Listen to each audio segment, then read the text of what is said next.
Level flat. Rhythm.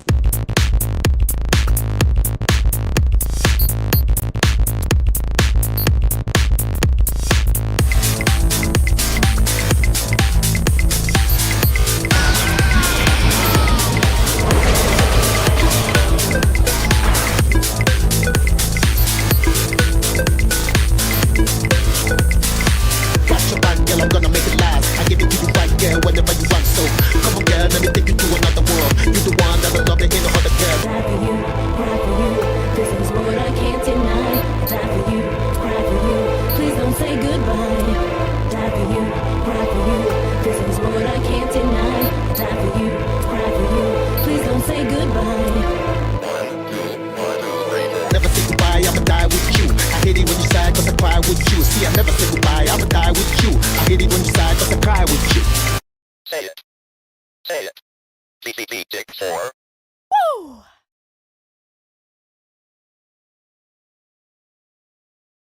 There was one. What's up, all my players?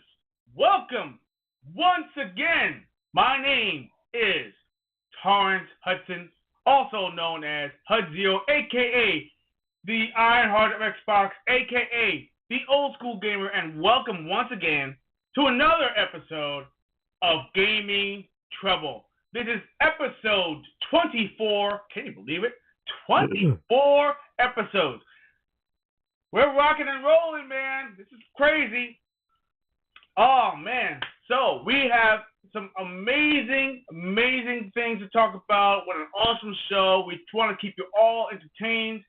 And we thank all of you who actually support us and actually come over there and check out everything that we actually talk about.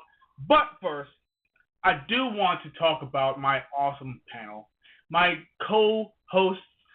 They're not co-hosts, they're my equals. My good buddies, my pals, my confidants. First up, we're going to talk about a man who names himself the Neon Samurai.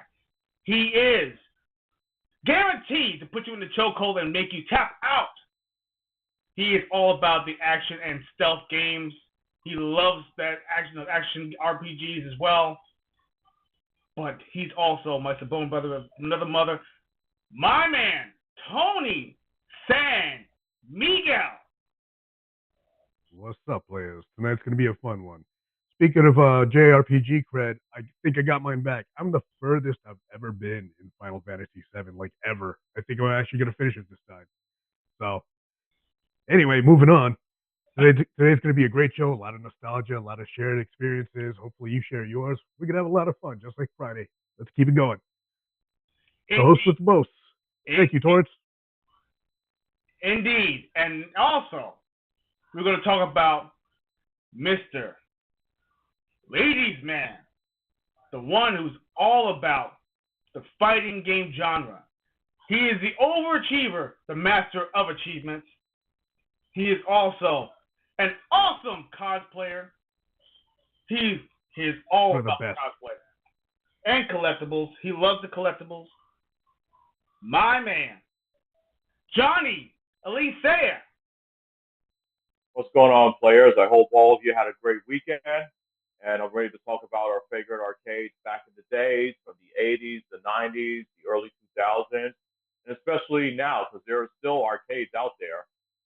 So it's going to be a fun one tonight. So yes, I can't wait to discuss about this weekend that I had over at Anime NYC. It was so awesome, and especially all the love and support that I got from people that saw my cosplay. So I can't wait to show you guys. Yeah, speaking of which, we're gonna talk about that. We're gonna let's do a little light housework. Shout out to all of those who are actually watching right now, and folks to keep on filing in. We definitely appreciate your support. We're gonna talk about your cosplay. We're gonna talk about all that stuff, but we're gonna talk about something also very, very exciting.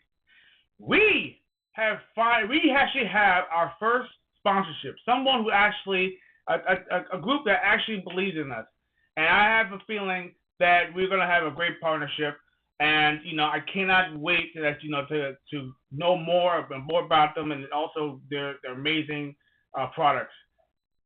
The group's name is, drum roll please. Let's see if I should get this up here. Boom. Dubby. Yes, Dubby. They are an amazing group. They have a ton of new products. They're all about energy drinks. It's mixed energy drinks. They have shakers. They even have license from Solo Leveling. Now, let me tell you something. This is actually was a shock to me because I had no idea they actually had. They're actually a fan of that, because that's amazing. I guess you could call it it's not just necessarily an anime, but it's more like a manhwa. So it's more of a like a Korean style a comic book web zine or something like that. But they actually made it into an anime.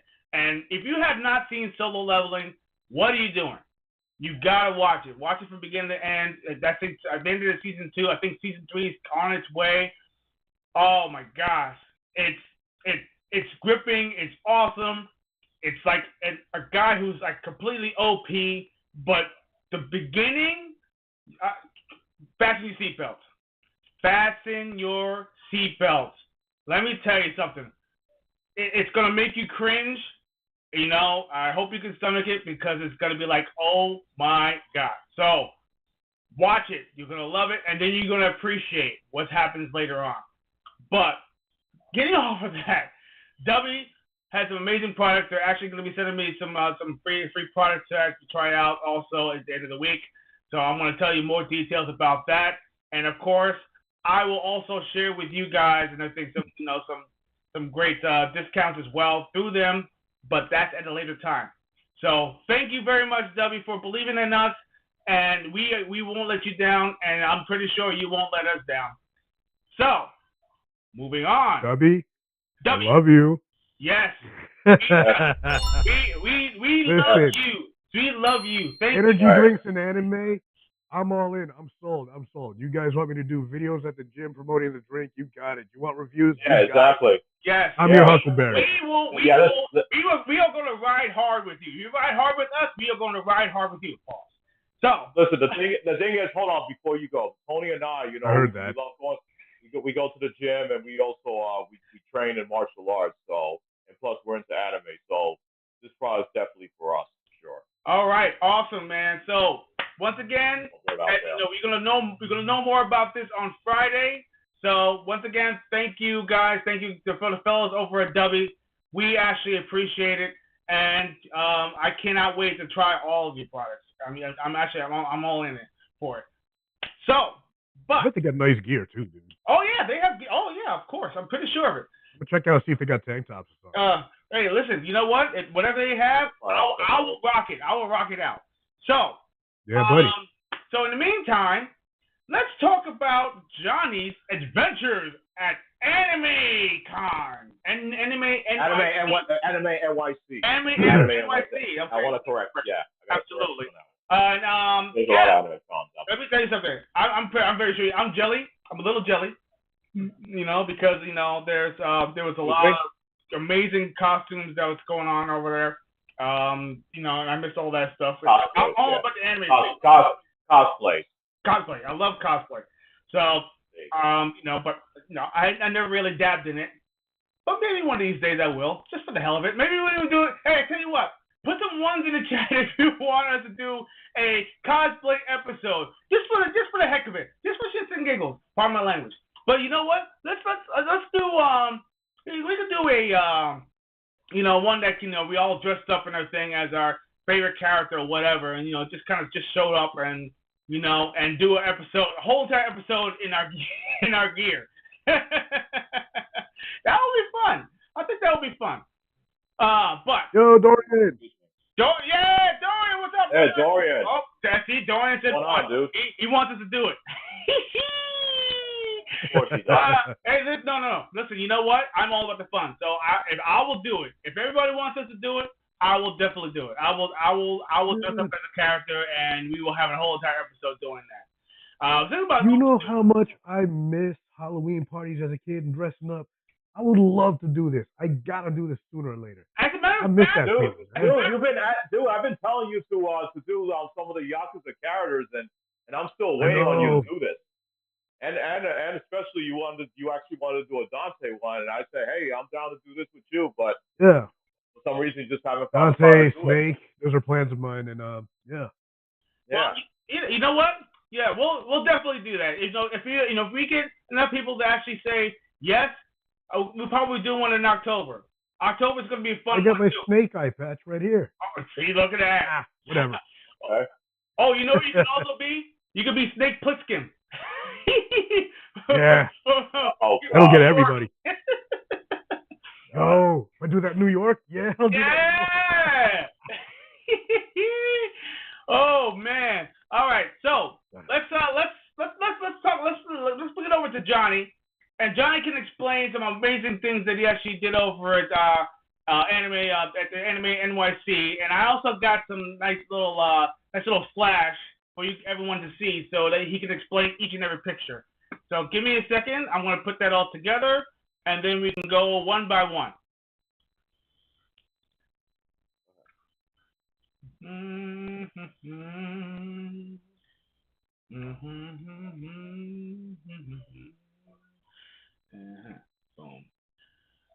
All right, here we go. All right, and looks like it's loading up. Yep, and then action. So go ahead. Well, there's a bunch of pictures right here, so looks like I have to zoom in. Let's see.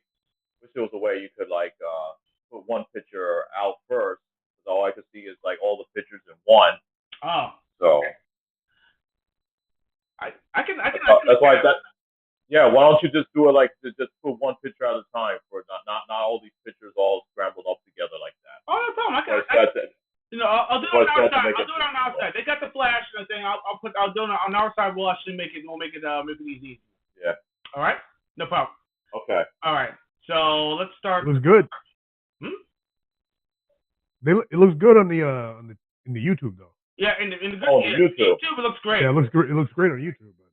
Oh, okay. All right, but so Johnny can see what he's talking about. We need it. So. Yeah, because I need. I'll make it happen. Give me 1 second. Okay. Yeah. All right. But in the meantime, why don't you go ahead and discuss some of the things that you saw. Well, hold on 1 second. I'm probably gonna go to the YouTube though, because I thought you were gonna have it all. No. I'm still gonna put it up. I want you to explain the pictures. But just the did you see any interesting anime? Okay. All right. Well, I mean, because I have to put it up on this big screen over here.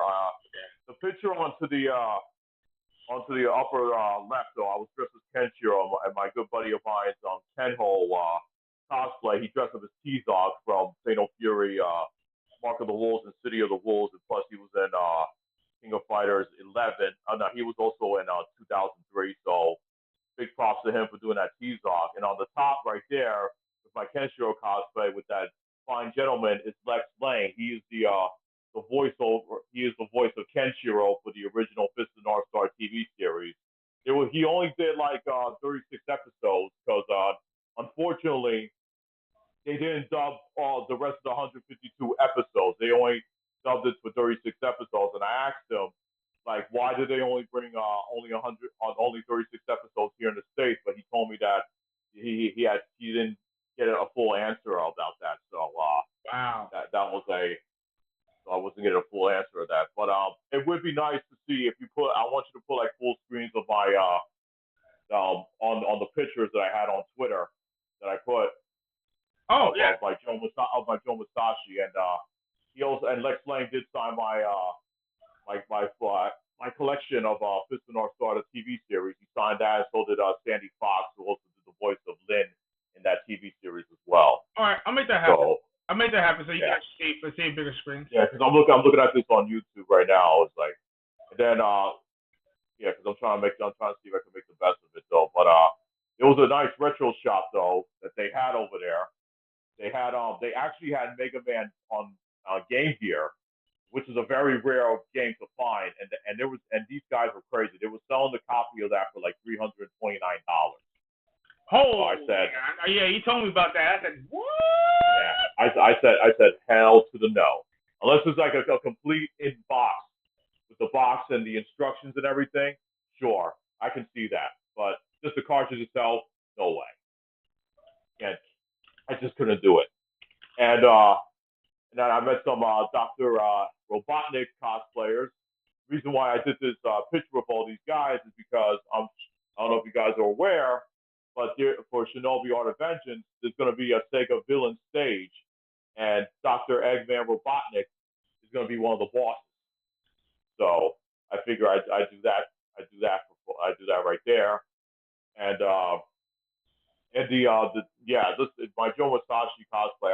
First of all, I want to thank the guys at Wonder Commissions. They did a phenomenal job with this, and they took the time to make the details of everything. I made this. We decided to make this cosplay a mix of Joe Masashi from Shinobi 3 with a mix of his Art of Vengeance, because I added the rope ties right into his arm brace and to his leg brace.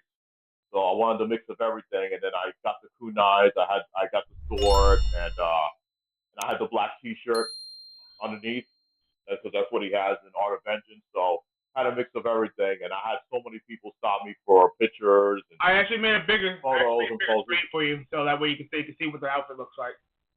Yeah, that's perfect right there. See everything that's detailed. The headband is from like part 3, but as you can see on the ropes, that's what he has in Art of Vengeance. So so it was perfectly. I had people stop, like I said before, I had people stopping me for photos, and then I decided to take these photos. I put it up on Twitter, and I couldn't believe Sega actually saw this, and they responded with let's go gift and Joe Masashi charging up, and that meant a lot to me. And then Lizard Cube, the developers of Streets of Rage 4, the new Boy Wonder game. Hey Daryl, what's going on, man? Sorry, so Daryl's actually in the chat. Thank you. What's going on, Daryl? How you doing? What's up, buddy? Thank you for tuning in. Here. Glad to hear it. So Lizard Cube saw this, and they reposted it. They liked it and reposted it, and it meant a lot to me because, like I was saying before, they were the developers of Future Rage 4, the new Boy Wonder game, and they were developers of Shinobi Art of Vengeance. And what's his name? Ben Euclid. You've seen him in the developing of he was in the development of videos that they've been putting out for Art of Vengeance. He actually saw this outfit, and he gave me a shout out, and he liked this as well. And I had a bunch of people from the Sega community like hit me up and saying that they love this. Like this is like the only Joe Masashi cosplay that they've seen. So it meant a lot to me. It had so many retweets and so many likes and had so many followers. And this what makes me keep on doing these cosplays, because people praises me. They show me some love, and I'm overwhelmed by all the responses I got from this.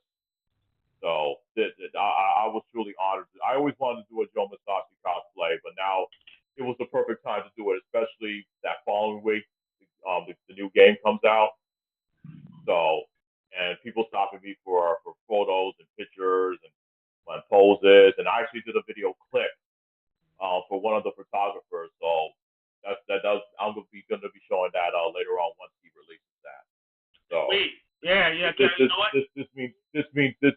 means a lot to me, and this means a lot to a lot of people. The reason why I keep doing these cosplays is because people have shown me a lot of support and love for this. So I don't think I would be doing this if it wasn't for the great feedback.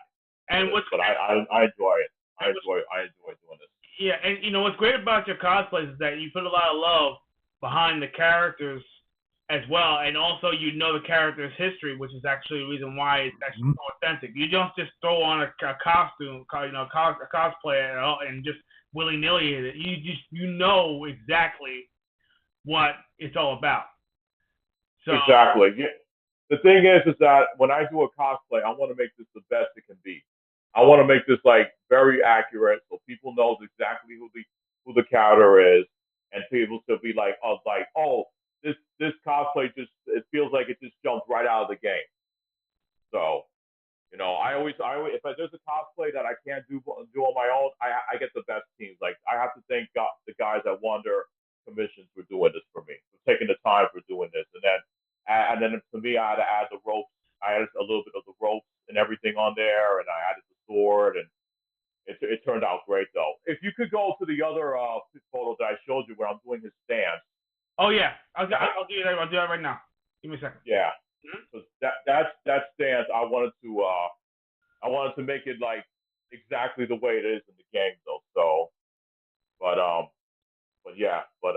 if you guys have any response you want to say, if anybody in the chat has any questions on it, you're more than welcome to ask me.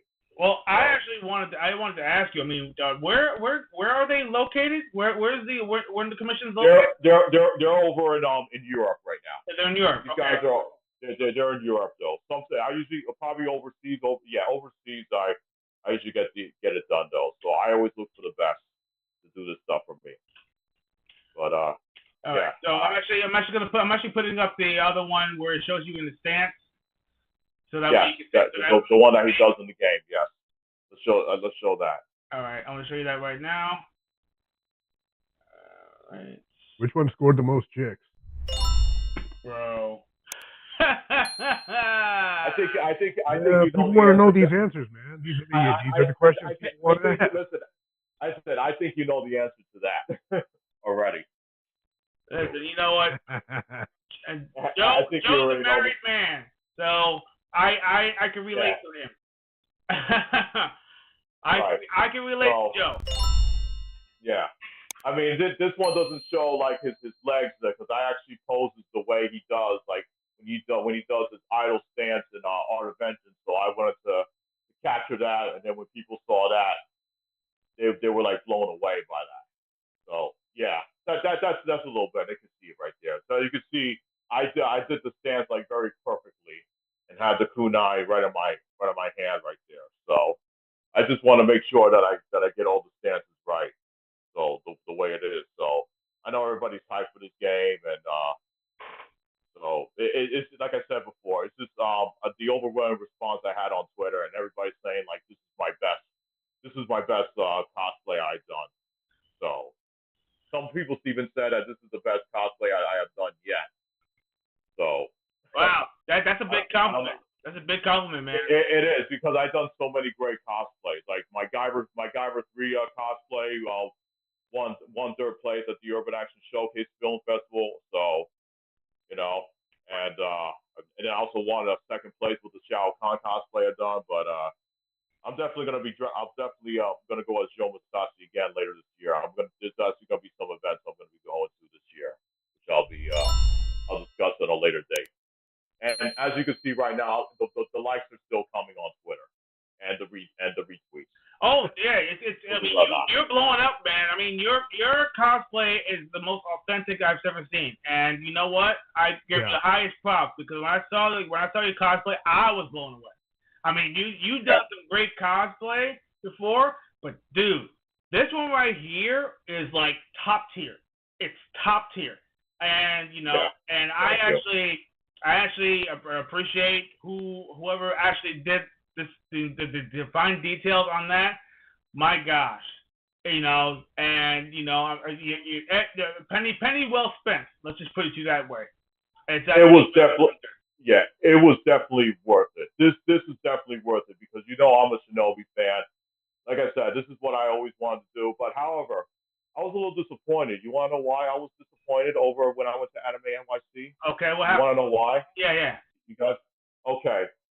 So we all know Ninja Gaiden 4 is coming out, and Ninja Gaiden Rage Battle came out back in June, right? Yeah. I was hoping to see a Ryu Hayabusa cosplayer because I wanted to do a Shinobi cross Ninja Gaiden photo. With Joe Musashi first fighting, Joe Musashi going up against Ryu Hayabusa. I actually wanted to do a photo of that. So, but unfortunately, I did not find a Ryu Hayabusa cosplay, and I did see a Ryu Hayabusa cosplayer before at Anime NYC, but unfortunately, I didn't get to see one, which shocked me because I thought there would be somebody there that was going to dress up as Ryu Hayabusa, and that would have been the perfect opportunity. And plus, I know a professional photographer; he would have done some awesome shots for us. Like I would have had one, us posing, us clashing our swords together, like getting ready to fight like other ninja clans or demons and monsters. I was coming up with so many shoot ideas that I wanted to do with it, but unfortunately, I wasn't able to find one. So I'm hoping in the future that I bump into one. But one of my friends did tell me that to go like one of their discords and see if I can find a Ryu Hayabusa cosplay. I want to actually one of my friends to do it, but he's just like too busy with life, and he's a Ninja Gaiden fan, and he could dress up as a ninja very well. But I'm just hoping, I said he said he wants to do it, but he hasn't shown to me that he really wants to do it. But like I said, I want to do something like that in the future. So All right. see what happens. Well, So that's the only thing I was a little disappointed about when I was at Anime NYC. Other than that, I had fun. absolutely. And believe it or not, it's we definitely want to probably have I'll get an opportunity to go as a group to actually to one of these conventions, Anime NYC, and to the New York New York Comic Con or stuff like that. We would love the opportunity to be able to go as a group and everything, represent Gaming Trouble as well. It would be great, have a little fun, get a few laughs. That'll happen. Once everything aligns, we'll actually make that happen. But I am so happy that you actually had a great time, and once again, congratulations on all the great compliments for your cosplay. I mean, you built well. Yeah, thanks a lot. Our buddies in the chat like it too. Yeah.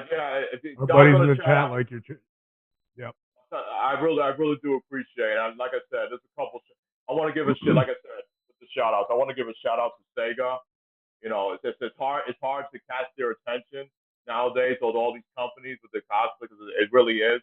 So yeah, I want to give a big shout out to Sega for the love, and give a big shout out to the guys at Lizard Cube for showing me love, and plus also a shout out for making Shinobi Art of Vengeance, because I can't wait to play it this week. And then I want to give a shout out to Carlos Lopez, who I met at Evo, who's one of the community managers for Sega, and everybody else who actually liked it and share it to all their followers, especially the Sega fan pages. And so thank you all. Really appreciate it. Awesome. So let's when Anime New York City Comic Con, Johnny was there. Amazing cosplay of Joe Musashi, and of course all the love and support that he actually got. What better weekend than that? Speaking of weekend, we naturally over the weekend, I was coming up with some great ideas, and I'm hoping everyone who is actually watching our channel will actually hear within the ears distance. I'm going to be doing a little bit of streaming this week.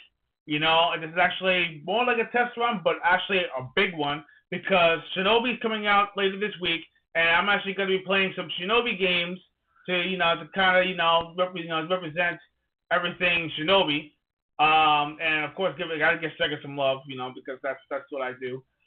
And at the end of the week, we're going to be talking about Sega a lot, because Sega right now is on fire. They are firing on all cylinders. Sega is back in a big way, albeit without their own console, and I wish they actually did do a Dreamcast too. But you know what? Oh, I would have loved that. It was a wet dream. It never happened. Oh well. But hey, you know what? I can never say never, because I've seen some amazing things happen. Some other news: Acclaim is back. Holy cow! Oh yeah. They made their announcement. I can't believe it. I mean, I never thought that Acclaim would actually, kind of rear their head up from the shadows. And I remember a lot of great Acclaim games. And, that famous Double Dragon 2 and Double Dragon 3 that came out for the NES long ago. I would consider one of the best Double Dragons, that came out. Oh, of course. Not one of them. They were the best. Okay, sorry. The best Double Dragons. There you go. Exactly. That's the way to put it. Put some respect on that name, son. I gotta put respect on that. Was awesome. Absolutely.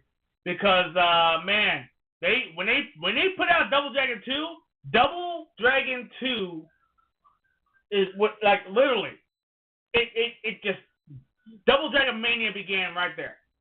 Because Double Dragon was good for the NES, the single player version. Yeah. Double Dragon 2?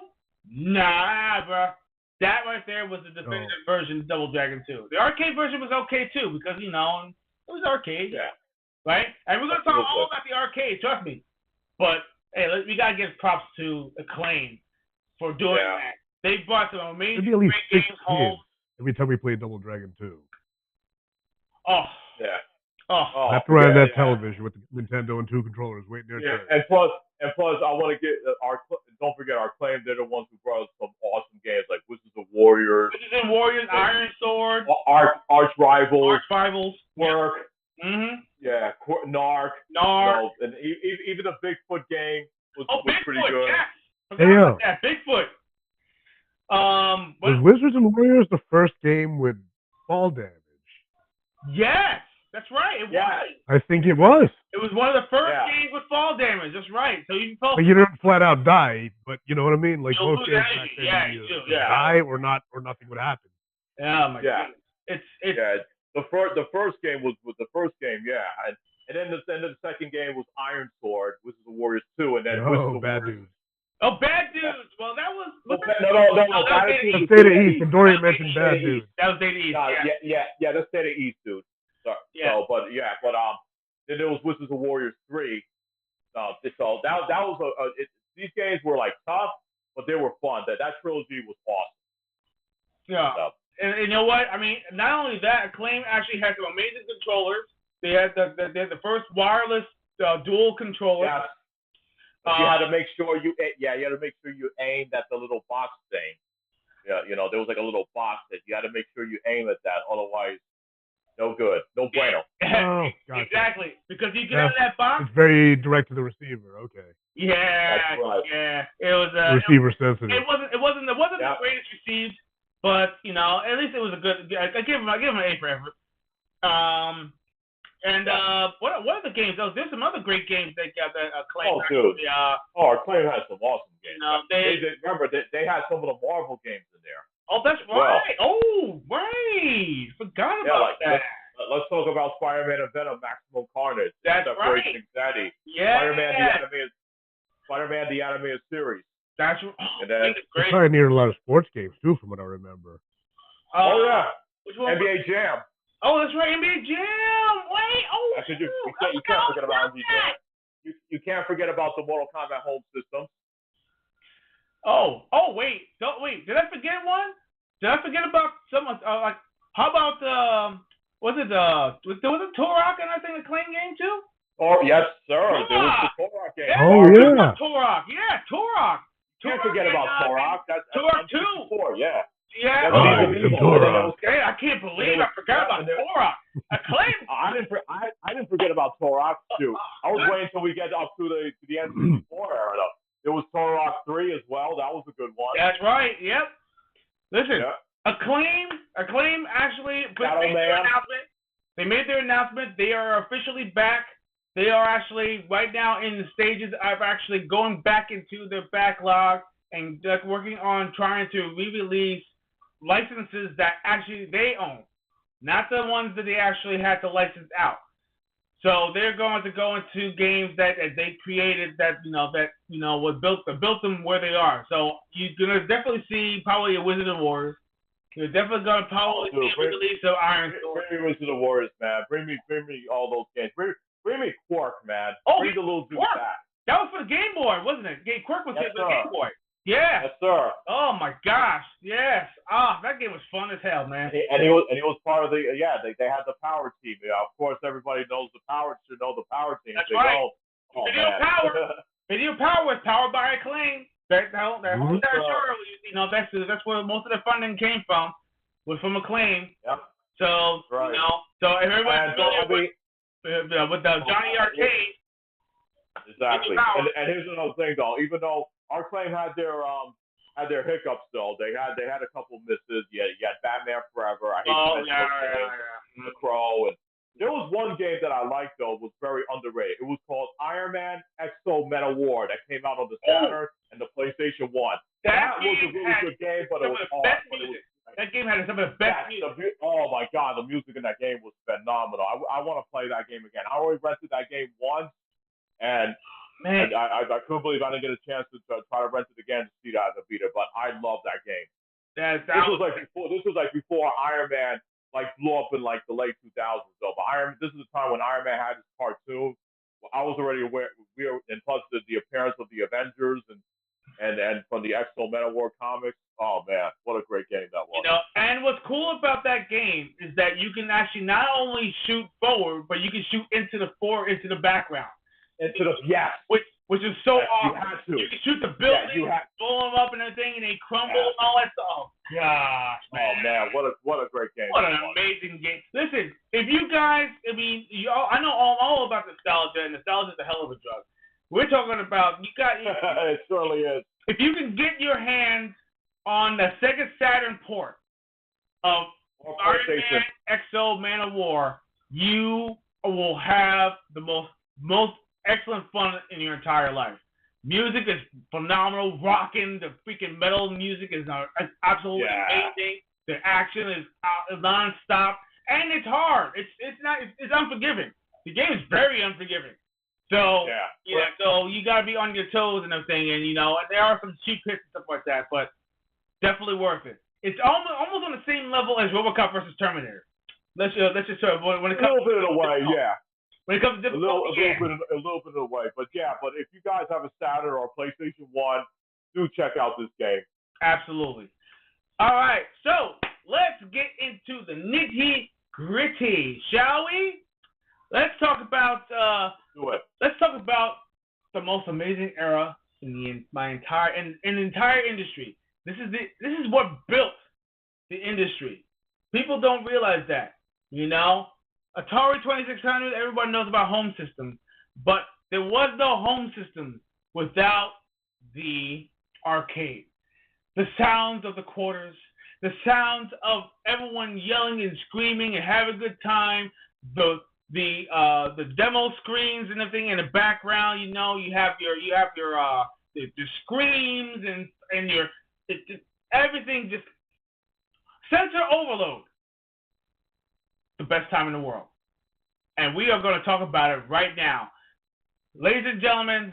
If you have just gotten to here, please hit the like button, hit the subscribe button, tell your friends, tell your cats, tell your dogs, tell your grandparents.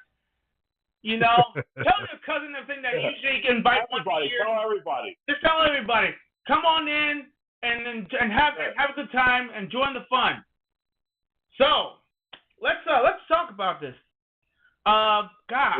Let's chat until we're available. For now, you can ask me questions or to do things like set a timer, play music, turn on a connected light, Alexa, and more. be quiet. Shut your mouth, Alexa. So anyway, you're gonna make her go off again. Just don't say it. Yeah, exactly. So let's talk about this. The most memorable time that you ever had in the arcade. Now, before we even go into that, we gotta think about all the amazing arcades that we've actually visited in our lifetime. And I've visited a lot of them. Johnny actually has been to the best one, and I have yet to go there yet, but I will. I think I know what you're talking about. Oh yeah. We're gonna get to that. I know what you're talking about. Yeah, we're gonna get to that because I'm a little jelly, but But don't worry, you'll get there. You'll get there. Don't worry. I'm gonna. It will come. I'm going there. I'll probably live there. If I might change my address. I'm like, I no longer live in New York. What? Oh no, I'm in a new address. I'm up all day, playing games all day. I won't be done for until next year. Oh, gee. Yeah, no, you can stay there until they kick you out, though. Oh, well, that's true too. Don't pull you out of the arcade if they have to. Oh man, that's too bad. I was gonna offer him cappuccino. I was gonna order espresso. I was gonna give him some espresso. Take all the top scores. Take all the top scores. Leave your mark in that arcade. Take all the top scores in every machine you can. Oh, that's exactly what I would do. That's the best way to do it. I was, because best way to do it. Arcades are like the mecca. It really is. And it was all about the high score. It was all about leaving your mark. And a lot of folks kind of forgot that. Don't get me wrong. Everyone likes finishing games and saving them and all that stuff. But in the arcade, there's no save feature. In the arcade, you do or die and then add a quarter. That's pretty much how it is. So either you go in with $5 and everything and lose 15. So this is what it's all about. So I would say let's talk about some of our favorite moments. Let's start with you, Johnny. Like, name some of your most awesome arcade moments that you've had in your lifetime. Okay. Well, I'll tell you what. One of my favorite arcade moments was when I was at Sports Time USA. Oh, Sports Time USA. Yes. Yeah, used to be a good place, but then once they stopped updating the arcade, everybody stopped going. Yeah. So it was very unfortunate. Yeah. But I remember when I was there, and when they finally released the X-Men arcade, and I joined in with other 5 other kids there. It was me and 5 other ones, and we all jumped into a 6-player, and all of us stuck together until we got to the end and beat Magneto at the end. And then right after we beat the game, we slapped each other's 5 because once we were just hooked into that game. We were hooked to the music, we were hooked to the design of the game, and the levels. It was like playing a cartoon.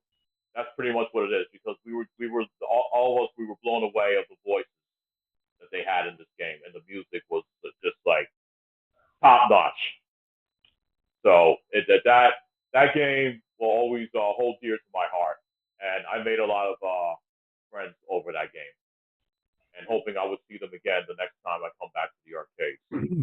So that's one of my good memories of that.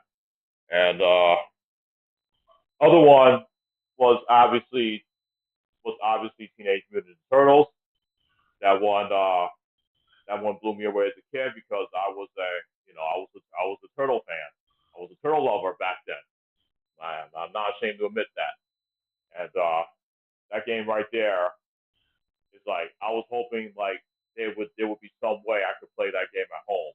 But then when Turtles 2, the arcade game, came out, it wasn't obviously arcade perfect, but it was fair enough for me to play at home. So that's one of my fun memories. And I remember playing one of my first playing games was Karate Champ to joysticks. Maybe a lot of you guys out there probably don't even know about that.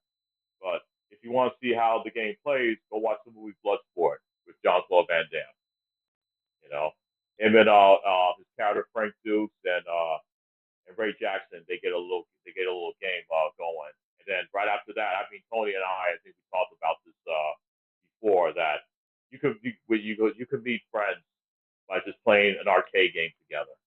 And Bloodsport. Yeah, we talked about that exact scene, and I said that scene is very realistic. That happened on a regular basis. Of course. And I think the way Bloodsport, the way they showed it, was actually perfect, and it was accurate. Mm-hmm. So there you go. And but there's some other memories, but I want to hear from all you guys, because I don't want to go on like forever, because there's some other games that I wanted to talk about, but I want to hear your earlier moments. Oh, so, yeah.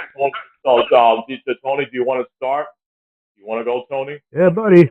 I got quite a few fun ones, man. Oh, yeah. Sometimes the arcade I was. want to hear it. Woo. Sometimes the arcade wasn't just about the game.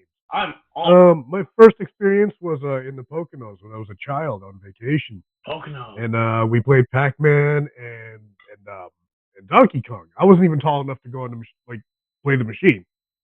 Right. I was a little fella, but I was still able to blow a few dollars there, much to my dad's annoyance.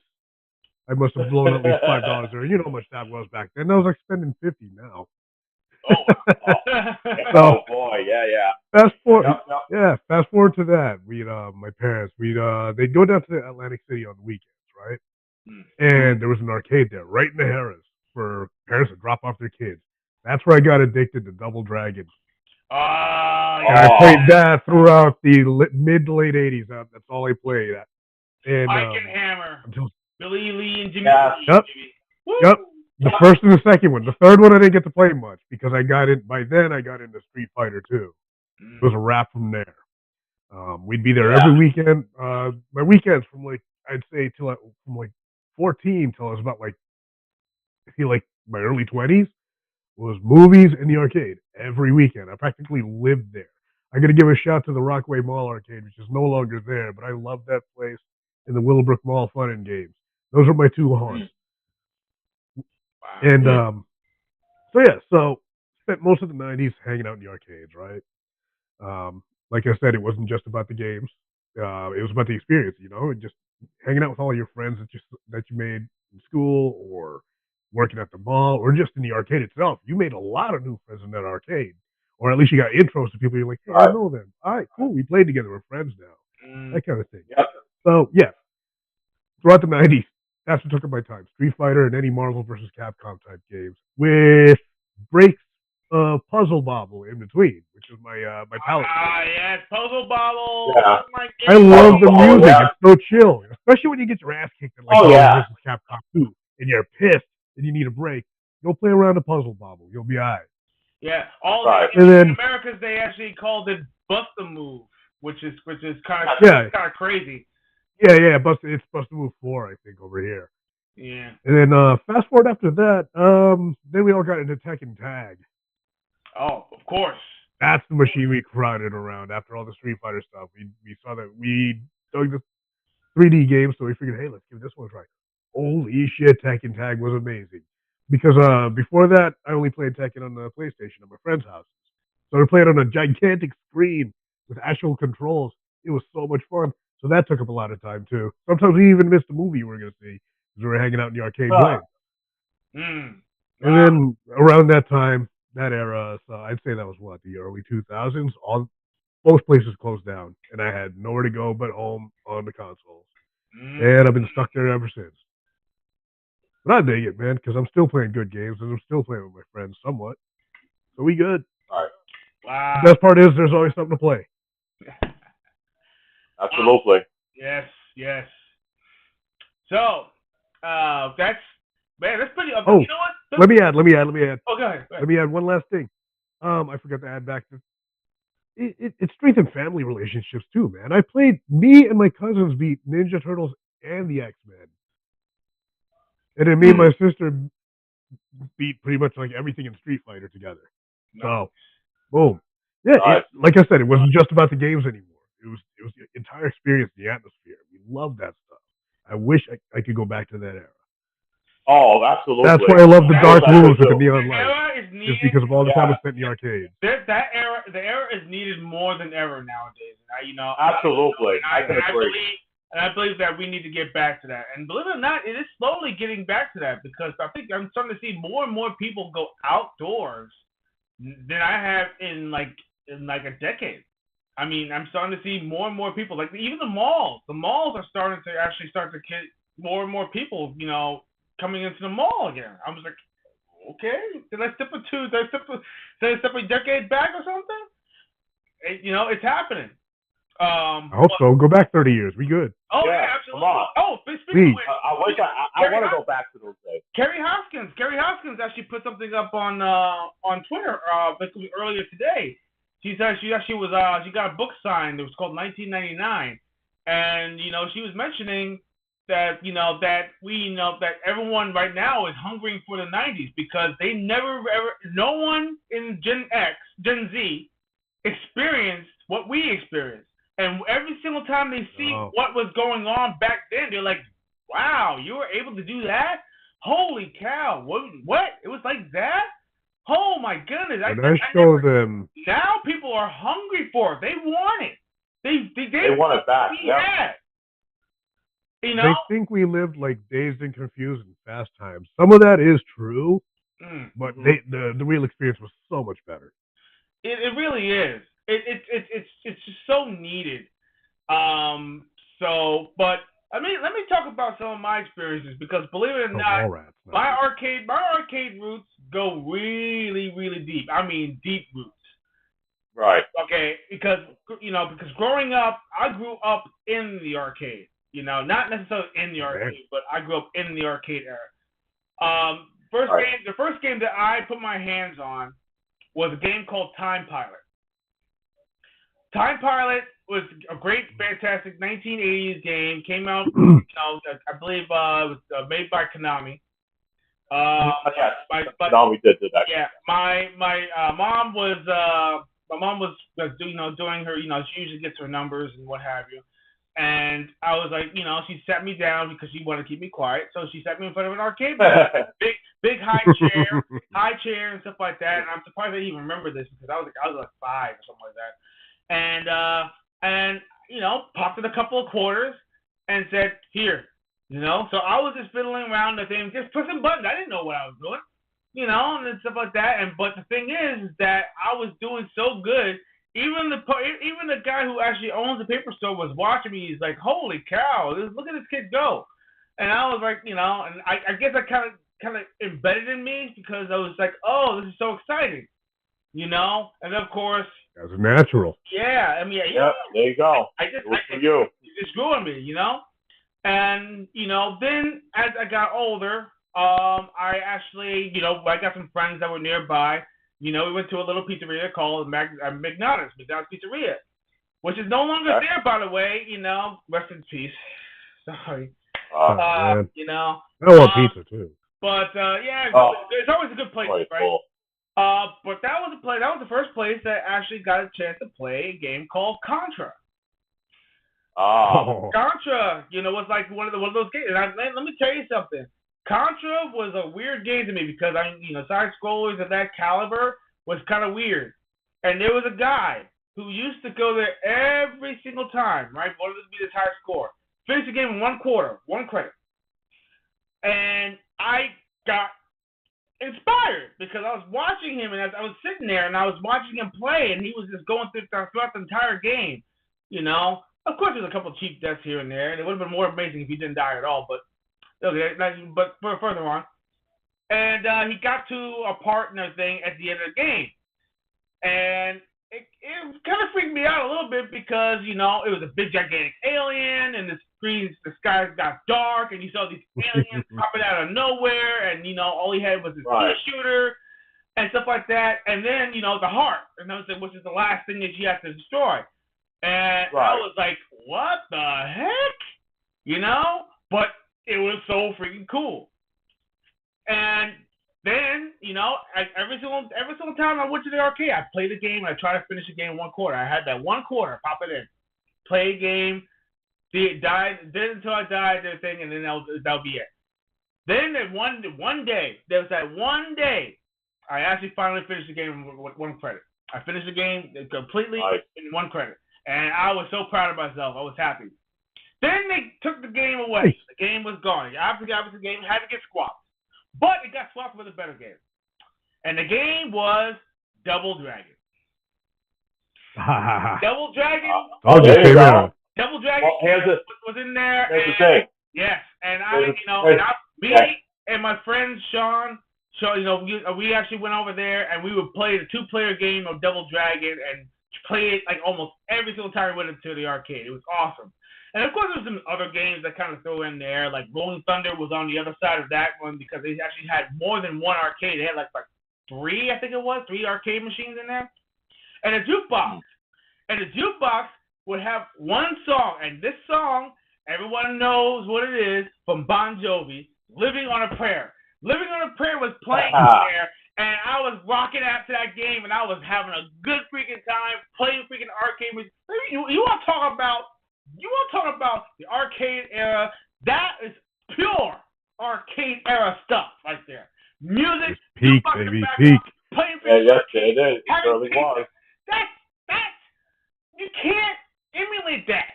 You can't fit that at home and on online. It's pure. That's a high you'll never reach again, man. It will never reach that. It's tough. No. I have hopes because I have a feeling that we will reach that peak again. I'm very sure because people are hungry for it. People want that. People need that. They want that. I think it's that group activity. They want it. And because people are starting to realize being at home is boring. They want to go out. Extremely boring. And the it is. It is. And another big moment for me. Let me see. If you live in the Hilton, you'll get bored. Was Nathan. You don't leave it. Now, my dad was, because my mother and dad was actually apart at the time, and my dad actually took me out for my birthday. We went to Yonkers, and I was like, okay, cool, whatever. And he took me to a restaurant, I think Nathan's restaurant, and then we went through these double doors. Do you want to know my eyes were lit up like New York City? As soon as I won't be surprised. Double doors. Oh my God! It was like a pure adrenaline rush just flushed all over me. Wall to wall arcade machines. Every single game, every single genre. Outrun, Golden Axe, Space Harrier, not the mini. Oh yeah. Moving one. The one that you sat down and things actually moved. They had that one. They had like freaking they had the Operation Wolf. They had Willow. They had the arcade Willow there. Willow, wow. Oh, goodness, yeah. I was like, oh, that.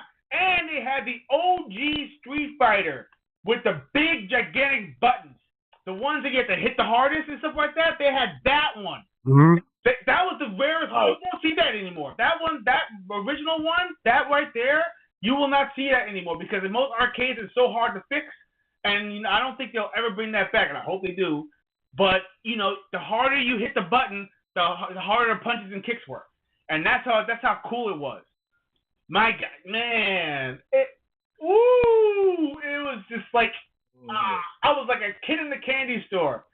And I was playing these games. My dad gave me like $10 worth of quarters, and he was like, "Here, go, have a good time." Your dad hooked you up, man. I'll be over. Yeah, you got a good dad right there. There you go. He hooked you up. He did. That $10 was well spent. That $10 was well spent. I was in there and I was like looking and trying to see what game I really wanted to play, and it was just like complete overload.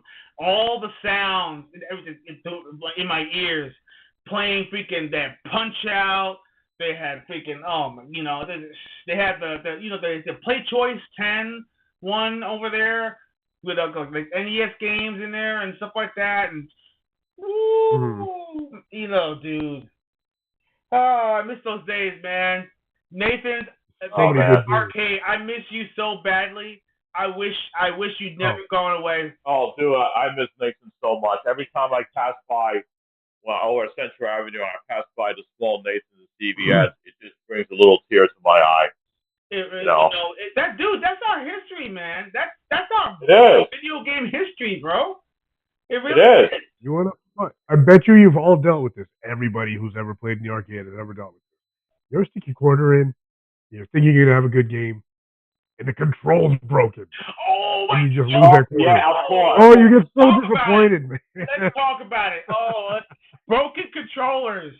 That's the worst in the arcade. With the uncollaborated guns where it's like shooting to the left or something. Oh man. There was one. What was it? I think it was one time where I actually popped in a quarter and I was trying to press the player 1 button, like to start. The player 1 button wouldn't work. Not even you couldn't even press player 2 because you had to pop in 2 quarters to do a player 2. So I was so upset because I popped in the coin, to get my credit, and I was tapping the button like this, and I was like, why is it not working? Why is it not working? And then I was trying to press player 2, thinking I could go to the other side, press player 2. Nope. You had to pop in 2 quarters to have player 2 work. And basically, I had to go on the second player side to play, and the player 1 side wouldn't go anywhere because it was stuck. So when it had to go to the next screen, your player 1 person would not allow you to progress. You'd have to get him to die somehow. Yeah, you have to have him die. And burn that quarter. And if there's no enemies on the screen, that's it. And if you have no enemies on the screen, that's it. You can't even move them. Yeah, you're just sitting there. Oh man, that was some of the I worst. got one to share too. Yeah, there's some. I have a couple I want to share too. Go ahead. Go ahead. Talk about it. There's one time, similar story. What's it called? I was at the arcade, right? The game was Lethal Enforcers. You remember that one? Oh, of course. Great game. It was a shooting game, right? Yeah. Okay, so I saw a girl in front of me playing, right? She lasted about like 30 seconds, and I'm thinking, I saw her slam the gun down and be like, oh my God, that's so unfair, right? So I just thought, she sucks. So I went and tried to play it myself. Same thing happened. The gun wasn't shooting. Oh, serves you right. So yeah, I got a pie in my face over that. I laughed at her, and I was like, oh man, I still stuck the quarters in there. Serves you right, buddy. Yeah. Johnny on MVC. I literally paid for that joke. Johnny on MVC 2 with Dan. Oh boy. I'll tell you one of my great memories though was when Nathan's when they brought Punch Mania Fist of the North Star, and I met a lot of people playing that game. It was like we were testing each other out to see who can get the farthest, who could punch the fastest. I met some boxers. I met some guys who did martial arts playing through that game, and just meeting them, and then they're trying to see like who could beat the hard mode. One of the best things I've done in that game, I was playing the hard mode. The hard mode is like they throw you the pads right there. You have to be like that. You have to punch those pads. And you had to be fast. You had to focus too. And beating that hard mode in front of all these guys, they were blown away. And that was like one of my best memories. Like you had to be physical. I remember this happened recently when I was at Evo. Evo has arcades. They got like the arcade free play. They have Punch Mania Fist of the North Star there. Nice. And then of course there was some people, who wasn't like physically strong enough to go through the game. But then I played through. I was just playing. I was just playing the medium mode just for the heck of it because I want to get a nice workout while I was there. So I went through the medium mode, beat through that. Had a couple guys looked at me, was watching me beat. I beat through the medium mode, and then this guy was like shocked. They couldn't believe like I was able to like go punch all those pads when it was trying to finish off Southerner. And then I looked at the guy and I said, "You want to give it a try?" He said, yeah, I'll give it a try." So it looked like the guy was like intimidated, because he saw how good I was doing. Punching those pads and how fast I was. So those are one of those. That's like a great memory of me. That game, anything that has to do with punching, like you have to for timing, is like and then watching people to see how good you are, and then testing each other out. So who can get like the farthest in whatever mode it is. It's great, but unfortunately, there is one called Punch Mania 2 Fist of the North Star where they have 2 arcades connected with each other, and you could compete with each other, or you could do co-op. There's also co-op, and there's also versus mode. And I wish they had that, but that arcade is so rare. But oh man, I will do anything, almost anything, just to play the second one again. That's what she said. Ooh. Yeah. Okay. anyways, anyways, enough with the dirty minds. But yeah, that game right there, it just shows you, it's just like I just love having games where it's all about physical form, you know, and competing against each other. Like that game right there. And another also great memory was when I played when Capcom versus SNK came out. So there was this guy. What's funny is that this like I was playing Tekken 4. This guy whooped me pretty bad in Tekken 4. But then when he came and tried to play me in Capcom versus SNK, because Capcom versus SNK, to me, I know you guys love Marvel vs. Capcom 2, but me, I prefer Capcom vs. SNK 2 over that game any day. Because to me, Marvel vs. Capcom 2, I mean, I'm probably gonna get heat for this, but to me, the game was broken with Cable and all these cheesy characters. I don't like that. I'm not really too great with the whole fast pass and fast pace and stuff like that. I always prefer I'm a classic guy. But anyways, he tried to play me in Capcom vs. SNK. I whooped his ass easily with my Yamazaki and Blanca. He tried to use his Ryu Ken. And then I whooped him and I looked at him and I gave him the eye and said, yeah, you whooped me in your game, but you're not gonna whoop me in my game, asshole. Wow. So yeah. So yeah. I say you got your game that you're good at, but don't come to my game. You think you're gonna wipe the floor with me in my game. Absolutely not. Wow. So yeah. But that's one of my great founding memories when I got older in the early 2000s though. So nice. But yeah, but playing like all those co-op games, I remember I went to Six Flags Great Adventure during my school trip, and everybody was going on the rides. Six Flags had some of the most awesomest like they even kept some of the co-op games, which I was surprised. They had Bucky O'Hare, which I love. That game, Bucky O'Hare from Konami, is one of my all-time favorites. I wish they brought that game over. They had Cadillacs and Dinosaurs. Oh, Cadillacs and Dinosaurs. Oh my gosh. Yes, you take me back. Love that game. Yes. Love that. I spent I went to the rides most of the time while my classmates they were playing on the rides. I said, you guys go enjoy the rides. I'm gonna enjoy these games that they have here.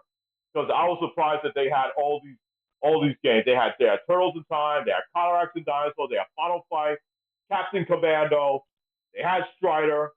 And I said, okay, I'm in heaven. I'm going to be staying here for a while. And then they had Street Fighter 3 Third Strike. Whooping my classmates' asses in that game was just so great.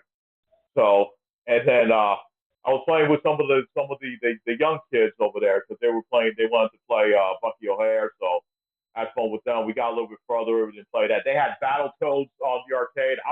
When I first played Battletoads, the arcade game, I was very surprised how violent and brutal that game was.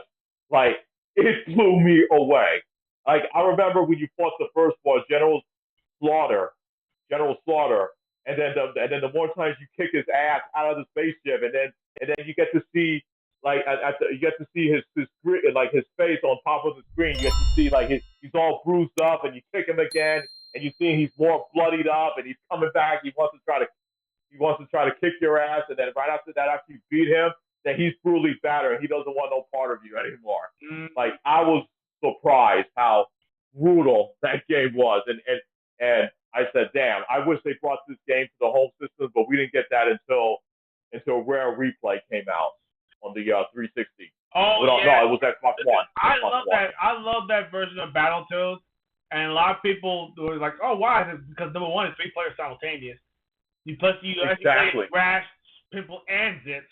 So you actually get all 3 of them. His names, man. Yeah. They always get me. Exactly. And and not only that, I mean, it's arcade style. I mean, just the brutality of it is fantastic, you know. And it's short. It's a short game, you know. But some of the games, you know, some of the stuff. The levels were pretty. No, but the levels are long too. I mean, some of the bosses took a long time to beat, especially the Oh, that Turbo one, yeah, Rat, that so. was cheap though. That was kind of cheap. That was a very cheap boss because first you had to take out the legs, you had to take out the arms, and then you got to take out the head, and he's still not dead. It's like, oh man, it's like, what do I have to do to blow this thing up for good? Yep. So yeah, finish him. So yeah, you just had to finish them. But yeah, some of these moves are bloody. I remember this kind of move where he just keeps punching the guy he was just ground and pound the guy, and then he turns his hand into a drill and he just drills them right in their face. I'm like, oh my goodness, this is the Mortal Kombat version of Battletoads. People were hoping that the new Battletoads game would actually kind of follow suit with that particular. Don't get me started with that new Battletoads. Yeah. Look what they did to the Dark Queen, man. Look, man.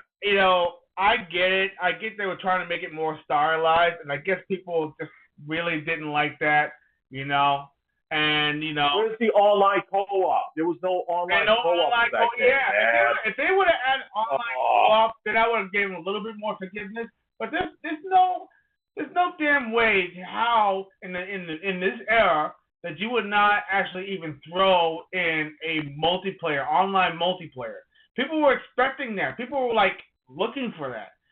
I mean, I can go on and on about that, but that's a discussion for another episode. But let me tell you something. Yeah. I mean, that's a travesty for any type of game. But then again, I understand why the couch co-op thing was actually there. Think about this. I mean, the arcade era, people like to be around each other, and that's of course. And and also when it comes to like one-on-one fighting games, sometimes I love to hear your opponent get pissed off. Oh yeah, I just whipped you. Oh yeah, go ahead, pop into the corner. Yeah. Why not? I love taking your money. Yeah, let's go another game. Let's go another round. Yeah, let's do it. Absolutely. Let's tell them. But actually, I still remember that year. I believe it was 95, 96. No. Which game? Mortal Kombat. The first Mortal Kombat. Mortal Kombat 1. If you're talking about Mortal Kombat 1, that's 1992. 1992. Yes. I still remember. I played it. I was working in I was working in Rodney's Video Warehouse a long, long time ago, and and of course the boss actually had arcade machines in the store, and one of the games that they actually brought in was Mortal Kombat. Now I had no idea about this game, but the uppercuts and stuff like that were brutal. The sound and stuff like that. Oh, and, yeah. Just seeing the blood it just appeared in my arcade one day, and I was like, cool. Now, I had no idea this game had this, okay? One of the guys actually knew one of the fatalities. They played it Sub-Zero. Who was it? Nice. Yeah. Of course it was Sub-Zero. That's not the first fatality I saw. And as soon as I heard the screen go gray, and then you see the blood, his head and his spine dangling and stuff like that. And I said, ooh, what is this? What kind of game? It wasn't realistic, but it was a sound. Yeah. The sound effects made it. Brutal. The game was. The sound effects were like gross. You want to know the first fatality I saw somebody did? I saw these two guys that were going at it. So I was watching these two guys go at. One guy was Kano. The other guy was Sub-Zero. And these guys were going hardcore. Like, I remember I saw one guy did an uppercut, and I saw the blood, like, touching the floors. I was like, oh, my God. Like, oh, could you imagine, it looked like jelly. Well, to me, when I was like, this is like, bro, this is like the 11-year-old kid of me, the 11-year-old. Okay, just imagine seeing this was a shock to me. Like when you see somebody just get. I was 14 already. Well, there you go. Yep. Well, there you go. Yeah. Like you just see somebody get like uppercut just like that, and then you see the blood like landing on the floor, and I'm like, oh my goodness. And then at the end when it says finish him, and then it says finish him, and I'm like, okay, here's the big finish him. Well, what is this? The guy who won was with Kano, and then I saw the gray. And then when I heard that, and you heard the scream, and the guy was like, ooh, and he goes, and then he pulls his heart out, and it's beeping, And I'm like, holy, like I was in shock, and it blew my mind. Like, oh my goodness, I want to see what all the other characters do to each other. That's what caught my attention. Like, I want to see what all these other characters do to each other when it's time to finish them off. So that was my first discovery of a fatality right there. And then I saw Scorpion's fatality. I was like, oh, so this is like so Scorpion's a skeleton ninja. Okay, and they can breathe fire like Ghost Rider. I'm like, okay. So, but man, Scorpions was my first fatality too. That was the first one I saw. The Scorpion one? I gotta add this though. Yeah, Scorpion was my first one, but yo, they uppercut each other like Debo and Friday. Oh, you know they do. Oh, you know exactly what I'm talking about. Torrance, you know. Dude, they're flying up in the sky. They uppercut like Debo in Friday. Oh, wow. Yeah, flies in the air. Debo, put Debo as a guest character because of that uppercut. Wow. Keep him up with Jax or something. That's crazy. My butt, yeah. dude. So, but man, what a brutal game. That was like the first brutal thing I saw when I first saw Mortal Kombat. This was over at I saw this over at a place called Dutch Wonderland. That's when I first saw the game. Nice. And wow. Yeah, these two guys were like going at, like I didn't play it at first though. I was just watching these guys like go at it. And I was like, wow. All right, so right now we're gonna have like a small little intermission. I think we're actually going to talk about our new game, our new generation play initiative. Check it out.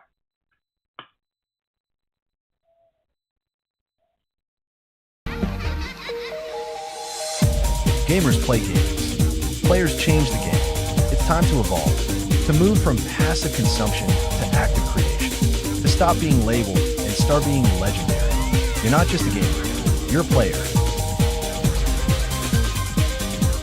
This is a calling to all gamers. You've leveled up. You've conquered worlds. You've felt every pixel in your soul. But the word gamer, it's outdated. You're not just someone who plays. You're someone who creates, connects, and leads.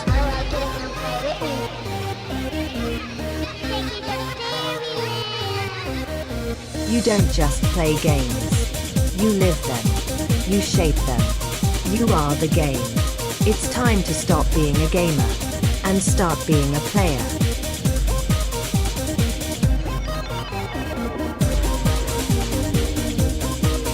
We're not the next generation. We're the game changers.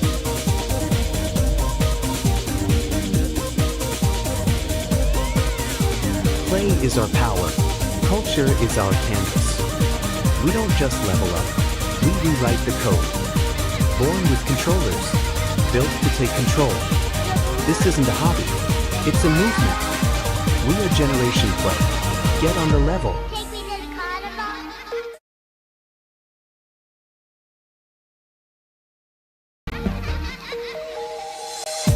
Gamers play games. Players change the game. It's time. Alrighty then. So, yes, Generation Play. Join us.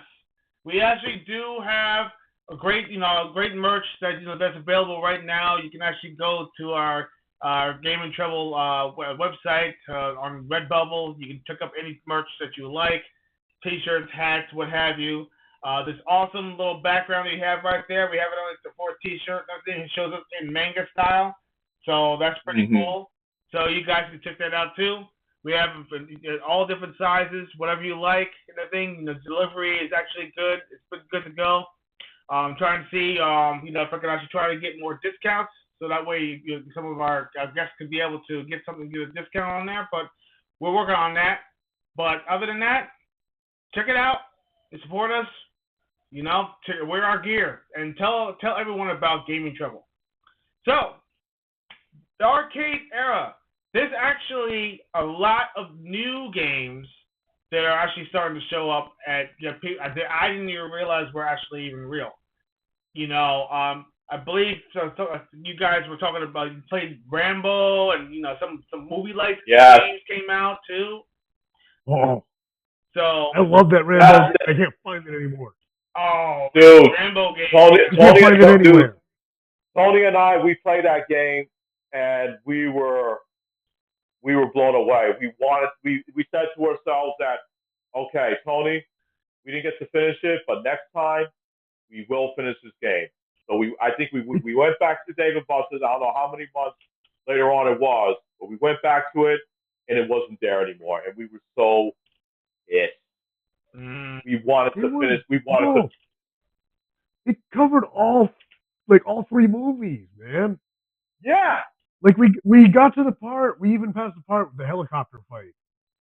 Yeah. In Rambo 2. It was Rambo 3. We even got past that. I think we were about to start 3, and they pulled the plug on us. Yeah. I was so pissed. Yeah, we were at the first level of Rambo 3. The first level of Rambo 3. Yeah. Man, I was so pissed. Dude, I love that rage mode. That when you fill up the rage mode, and he goes, ah! And then you start just blasting all those guys. And like, oh yeah. It's such a great game. Dude, and that's when you're invisible for a while, and you have infinite shoes. Like you don't even have to reload during that time. You're just blowing away and mowing down all these terrorists. Oh man, dude, I love that game. I want to play that game again, though. I really want to try to find a place. I don't know if Ghost Global's Arcade over in Chicago has it though, but if I have to look again, if they do have it, I'm taking the next flight over there. I have to play this game and I have to beat this game. We have to do it, Tony. We have over to there do with the top down. Yes. We gotta do it one day. All right, so actually right now I'm just showing the screen so people can see for themselves what I'm saying about what you're talking about. Rambo shooting game. They actually showing a little bit of it. That game. Sega, please bring this game to the home system. They need that game looks freaking oh, holy I cow. love you, Sega, but please, it's amazing. That looks wild. Wow, I want it. Yes. I want to play it. Dude, it's right? Man. What a travesty. I hate when arcades decide to take games away, and just, oh, goodness gracious. I don't Especially know. Dave and Buster's, which is known for shooting and driving games. That's their thing. Did it? Yeah. To get rid of a game like that. Yeah. They took out Tomb Raider. I noticed that Tomb Raider is gone now. Well, I heard the Tomb Raider wasn't that great, though. I heard people didn't like that one. Oh, they didn't like the Tomb Raider game, huh? It didn't do well. Halo, they had the Halo. Does well with other things. Combat games actually good. Well, the Halo looks pretty good, though. Yeah. As a matter of fact, I'm hoping that they actually would think about licensing. Listen, that's a travesty. We had this in one of our earlier episodes. We talked about light gun games. The lifeblood of certain arcades in the era. They need to bring back light gun games because now we have the technology to match what you played before. Because remember, the old light gun games were made for CRT TVs. They were not made for like the flat screens and OLEDs and stuff like that. It wasn't made for that. So now that we have the technology and now we have this special AI technology too, you actually have laser focused, accurate light gun games, light guns that you can actually use. Senwa Technologies, they actually have those, and also they have a new light gun game, believe it or not, coming out soon. They have a Time Crisis and Time Crisis 2 and Crisis Zone. I think Crisis Zone. I saw that. Yeah, they actually. I saw that. Yep. That's coming out. Actually, I think it should be out soon. It's a collection, and it has 2 different light guns, not the same color, which is great, so it's distinctive. And you have these classic games. Oh, that's right. It was Carnival games. I'm sorry, it was Carnival games. So it was Time Crisis 2, and Carnival games. Dude, if they're doing that, why not? Why not? The technology is there. What a waste! What a waste! Gosh, that's a shame. Yeah.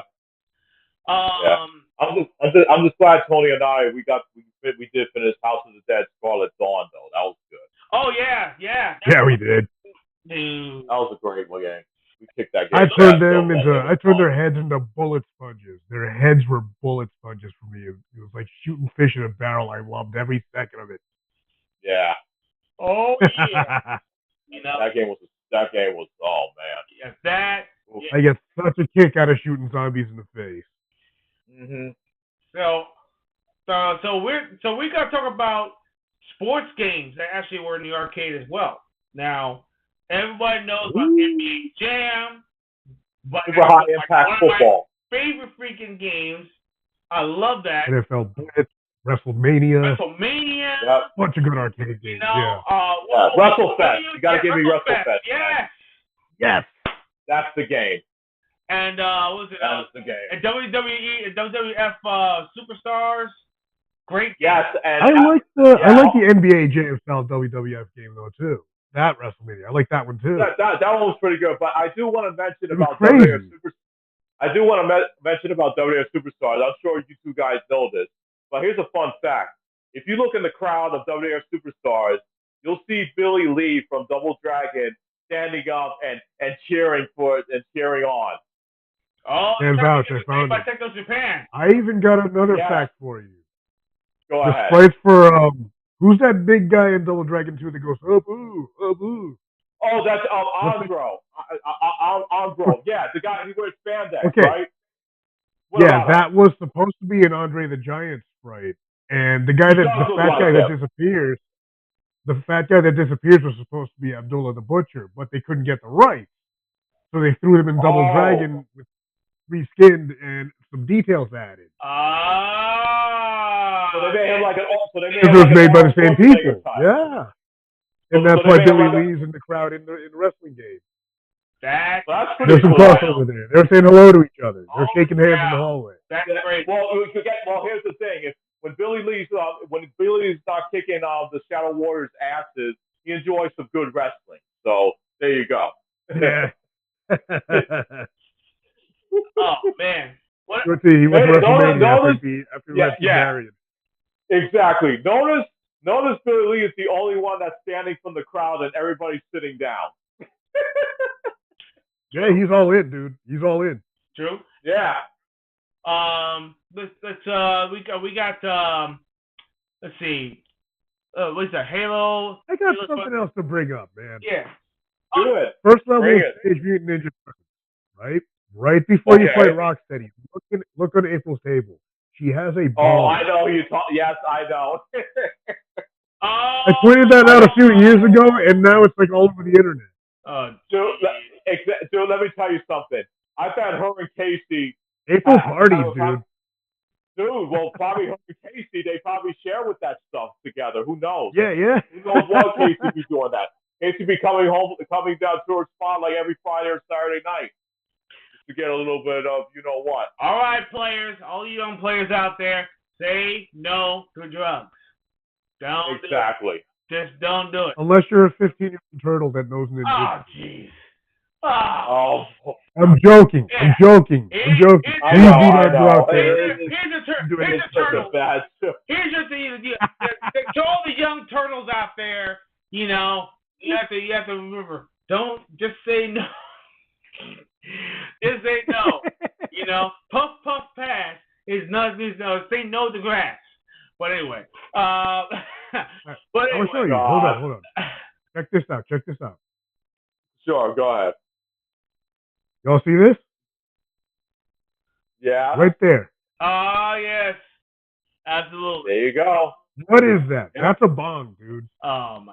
Yes, it is. That's what I'm saying. She probably, her and Casey gets a little, you know what, every now and then. My God. And wait, when you don't see the Shell Shock thought bubble there, you see an ashtray. There's an ashtray and a bong there, dude. Okay. You know what? I'll give you that. Play through it again and go look. Play through it. You'll see it. Yeah, you'll have to. The little details they kind of they leave in the game. You know. Oh my goodness. Well, that's what happens when you play these games so many times. You see the details. Yeah, that's what it is. Check this out, though. That game probably had that winners don't do drugs pop up before the game starts. Oh yeah. Yeah. It probably had that winners don't do drugs sign, right? And then you go through the first level and find a bong in April's apartment. Maybe the foot didn't set it on fire.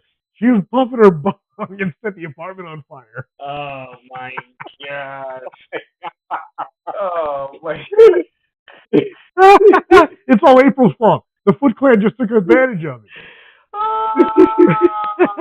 Oh, look, the place is on fire. Oh, there we go. Now we can make our move. Yeah, exactly. They're opportunists, man. They're smart. There you go. Well, yeah. Yeah. Freddy's an opportunist. He'll take whatever he can get. Oh, jeez. Wait, Yeah, I just proved it. It's right there.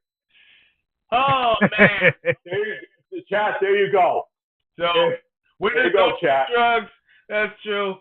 Holy cow. Hold on. You know, I got a better one.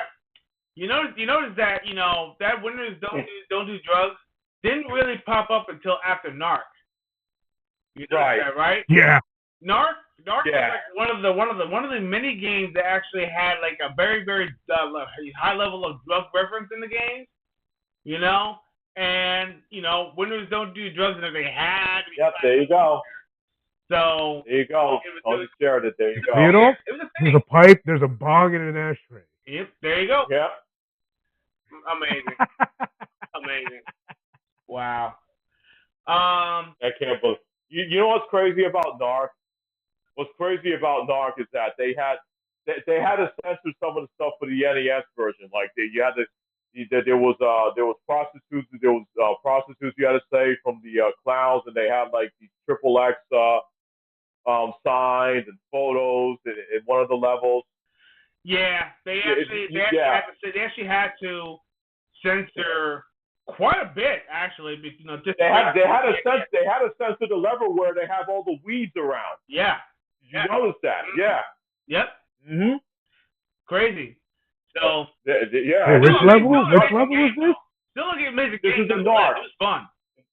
Oh, Dark was awesome. I don't care what people say, but then even though it was crazy, like you had someone like Joe Rockhead, and then you see him in the cartoon. They made him a guy with a business suit, and he acts like a freaking moron. He looks nothing the way he does in the game. Like he's like a coked out of Rockhead. Jeez. Yeah. So. And you have Dr. Spike who throws injection needles at you. Yep, that's right. And of course you got the killer clowns. You have the killer clowns, and then you have these guys that's wearing these top hats that are shooting you with machine guns, and then Mr. Big at the end, he's on a wheelchair, and then after you take out Mr. Big, and then you go into the next level, and then you hear the "You die, cop," and then that laugh. And then I laugh at the end, you see the Mr. Big's giant head. And after you blow that up, like I saw this as a kid, though, when I was like 10 years old, and I saw this. Oh, I know what you're talking about. Like, I couldn't believe, like, after you blow his head, a freaking skull comes up and starts growing all over the place. I'm like, oh my God. Yeah, that boss is hard. Nothing about that boss makes sense. That boss was oh my God. Yeah, crazy. Nothing about it makes any sense. What happened? Why would Kingpin have a machine like that? It doesn't make any damn sense to me. Because the rest of the game, all the enemies are fairly normal. You got your crackheads and like thugs and bums and stuff. And then you got a robot tank that looks like his head with a giant skull inside that blows fire at you. Yeah. Well, listen. Speaking of tanks with heads on it, I don't know. It doesn't make any sense, dude. Yeah, but let's talk about that. Let's talk about games like Smash TV. Oh wow, that was a brutal game. You want to talk about brutal? That game right there is made to take your money. It just is. Because every single time you go through a certain stage of the thing, dying is inevitable. There's cheap deaths all the time. Oh yeah. And believe it or not, if you actually played it for the Xbox, there's an achievement. If you do not die in the first stage at all, that means you cannot die. Period. You actually get, and you beat the boss, you get an achievement. Wow. I got that achievement. Nice. Yeah.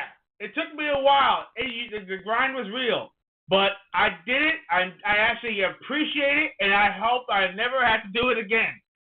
Because trust me, it's like one of those times that you literally have to be laser focused, don't get greedy, and fight for your life. And I think especially when you go through like some parts of that thing where you have all these enemies nonstop, and you have to keep on changing your weapons and stuff like that.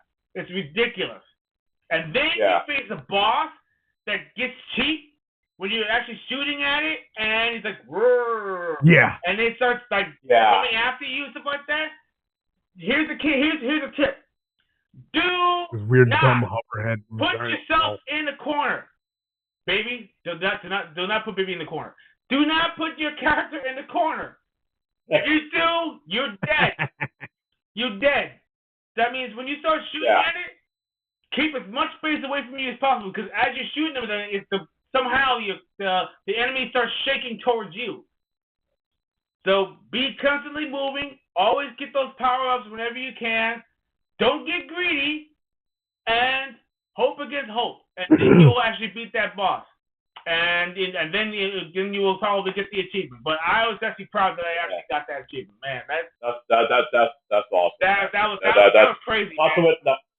Not so many people can achieve that. Yeah. But so like they say in Smash TV, the prize is your life. Oh, indeed. Yeah. And I'll tell you one of my. Go ahead before you finish what you're saying, and I'm going to say something. Yeah. Because trust me, I love that game. It's similar to Robotron 2084, another hard game. Where it's all about the scores and stuff like that. And speaking of scores, before you actually, I move on to you, video games were very, very big on scores. Now the arcade era birthed these great, amazing players. The highest score for Donkey Kong, the death screen of Pac-Man, bro. Recently, they were the achievements of back then. Let me tell you something. They were. Those achievements were like almost near impossible. These guys were all about adrenaline and also what do you call it? Grind. It's all about grind, man. They really were amazing. These stages are not for the faint of heart. And some of those stages, I think they weren't meant for you to win. They just weren't. And then you see your character actually die, stuff like that, or it starts to slow down, that means you're not meant to go any further. They didn't know you were going to make it that far. That's crazy. So, like the programmers, like literally the programmers actually stopped at a certain point, and also the algorithm just keep on repeating itself until it gets to a point that they can't go any further. And that's the reason why that there's actually an end game. It's crazy. People thought there was no end to any of the games. Yes, there is. Yep. So there is. Yeah. So anyway, Johnny. So what were you going to talk about? I wanted to say when you talk about achievements, though, I'll tell you one of my greatest achievements was beating Super Contra, one of the most hardest Contra games, the arcade version. Oh, okay. Brutal. Bullet hell. Beating Super Contra. Beating Super Contra with one credit was one of the best achievements I have ever done. That game was so hard, and I'm gonna give my tips to everybody, to share to the audience, everybody else out there.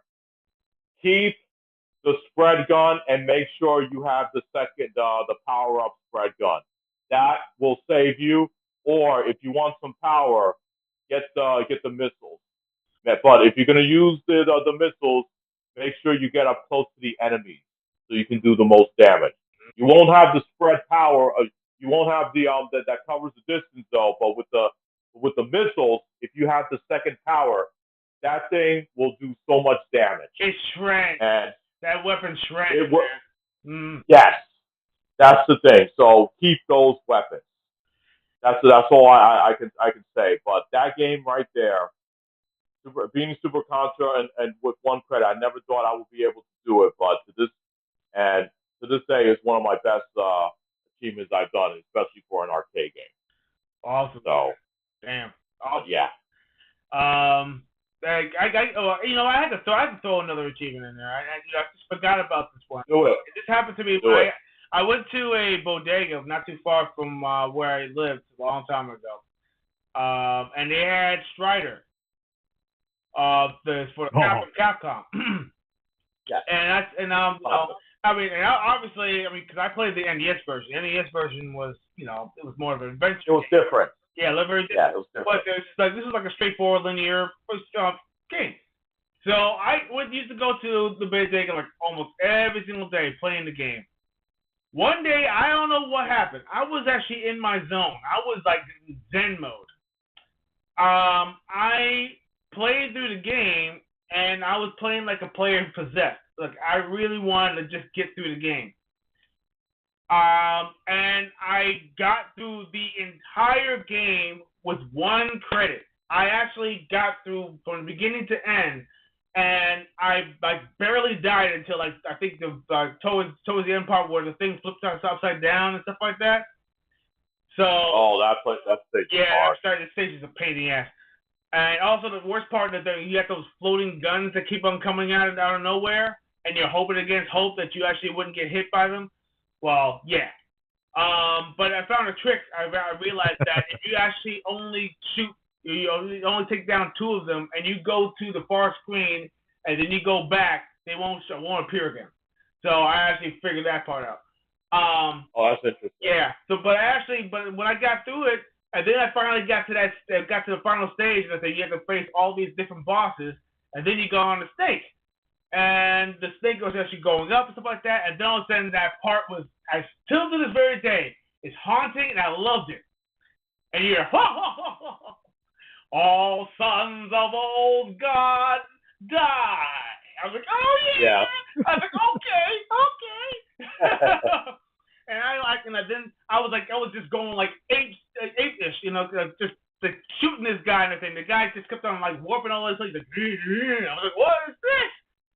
And then I finally I just kept on swinging and swinging and swinging, and so I was like, oh, please don't die. I had 1 life left and stuff like that. I was like, oh, come on. And then all of a sudden, I was like, and then you saw us jump in the air and everything. Then you see him come out of the clouds and stuff like that. I was like, oh shit, I did it! It was awesome. Nice. And the guys who were behind me was watching me the whole time. They were like, dude, holy cow! I was like, yeah, So and I put my name up and stuff like that. I was so proud of myself. And I went there. I think it was like later that week. Someone reset the thing. Reset the thing. My name actually got erased. Oh, of course. Well, they're always going to erase your name. I was so upset. No. Yeah, they always do that though. They're always going to reset the game though, and then obviously that your score will be deleted though at the end. Yes, though, man. I was like, that was I know. It's tough. Achievement right there, finishing that game. And believe it or not, I might do a stream. I might do a stream of trying to do do that whole entire thing. As a matter of fact, I want to do that for Ninja Gaiden for the NES, and I want to do that again for Strider. So those games right there, I want to stream and actually try to finish the game without continuing or anything like that. I want to try that. I would be better. You'd be better in the thing. You don't even die. Can you imagine that? Imagine that, just going through a game without even dying. But hey, how awesome would that be? Man? I will do it. I would freaking, if you want me to do that, I would marathon those games right there, and I will stream it. And I hope all you guys will actually come along and actually watch me do it. And also, we still got to do a stream together too. So that's gonna happen. We got to play some multiplayer games.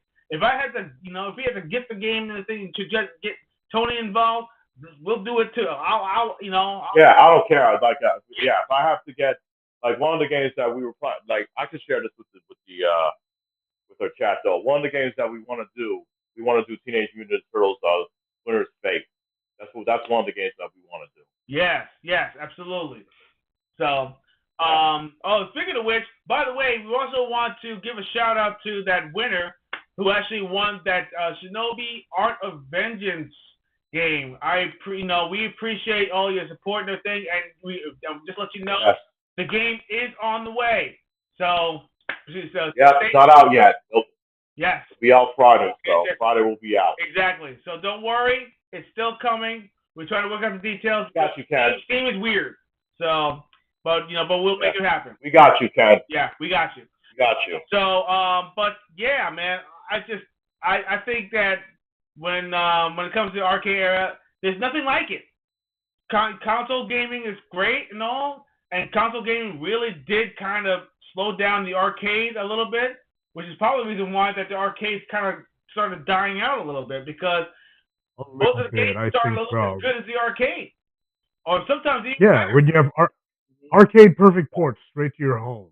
Yes. For the comfort of your own home. That's very appealing. I do. We have to talk about speaking of arcades to your home. We have to talk about SNK Neo Geo. Oh yes. You might as well have bought an arcade for your home. There we go. Yes. Exactly. God, I was hoping you'd bring that up. I want you to. The game would cost as much as you knew I was going to bring. You know I was going to bring those games out. I remember when I played Neo Geo. The first game, my first Neo Geo game, SNK game I played was Guerrilla War. Oh, so it was Guerrilla War. Mine was Akari Warriors. So so there you have it. That was Guerrilla War. Guerrilla. Nice, awesome. Yeah, Guerrilla War was. Yeah, that was such a fun one, dude.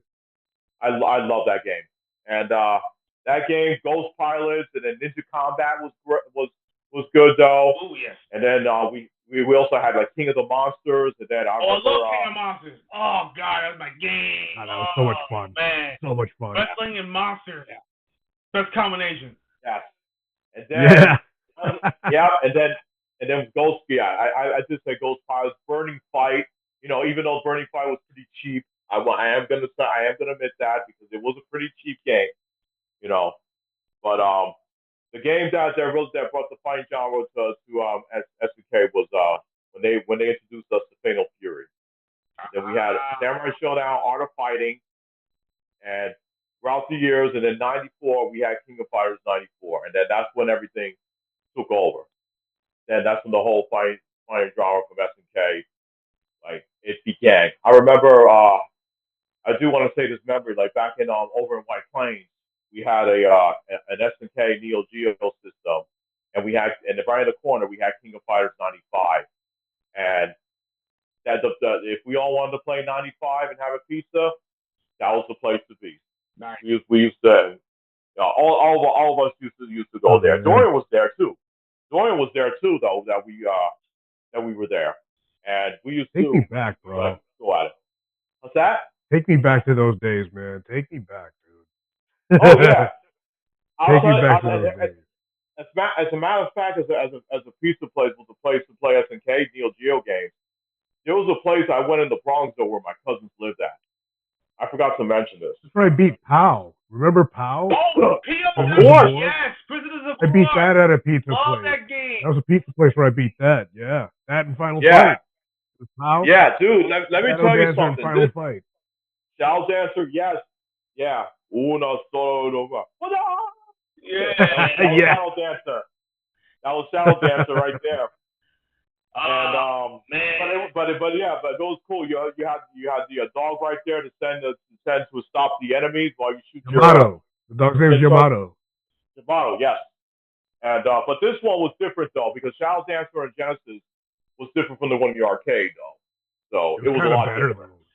It was good though. Did you like the Genesis version? I like both, but the Genesis one I like. It was good, but I like It's smashed my expectation. I love the Genesis one. I did like the Genesis one, but I do like the arcade. When you do your Ninja Magic, when they had that full motion video right there. Oh yeah. I thought that was. The Genesis had more play mechanics. Right. Because you could actually control the dog. Like you could control the dog better. Oh yeah. I loved it. The dog is actually was like. I loved it. Yeah. That was so cool, man. Just to have that dog right there, and then when you send him out, then he bites on the enemy, then you chance to take him out with either your sword or your shuriken. that was so badass. But I remember I was at the Bronx, And my cousin, when we went to go visit my cousin, my dad took me to this pizza place. Guys, you will not believe what I saw. They had the tables on one side, and then on the other side was a line of arcades. A line, I'm telling you, a line of arcades right there. They had Bad Dudes. They had Double Dragon. They had Double Dragon 2. They had Teenage Mutant Ninja Turtles right there. They had Willow. You guys remember Willow? Yes, Willow. I remember that. Yes. Mm-hmm. Arcade game. They had Ninja Gaiden in the arcade game. Oh man, they had Contra. They had almost every game. It was like a line of arcades. You guys would not believe this. Oh man, I wish there was I wish there was a way like I had a picture of it, because that would be my favorite pizza place to go. Have a pizza and then play those big huge a line of arcades there. You guys will not believe it if you saw it. I forgot the name of the place though, but oh man! And after we were finished eating though, my dad was like, "Okay, here's $5. I'll play whatever you want, and after your $5 is up, you gotta go." So, yeah, it was awesome. Oh man! I tell you, you know what? To the credit of many of the great arcades that that probably stuck around for a little while. They look the last. Oh, RoboCop! I forgot to mention RoboCop. Yes, RoboCop. Oh, gosh. Yes. And another. The other one. I forgot. Batman. Batman, the arcade game. Yep, got that one too. Nice. Yep. Oh man, that was. And then I remember when you had Game Over. You hear the joke when he says, "I'm glad you did." I'm glad you did.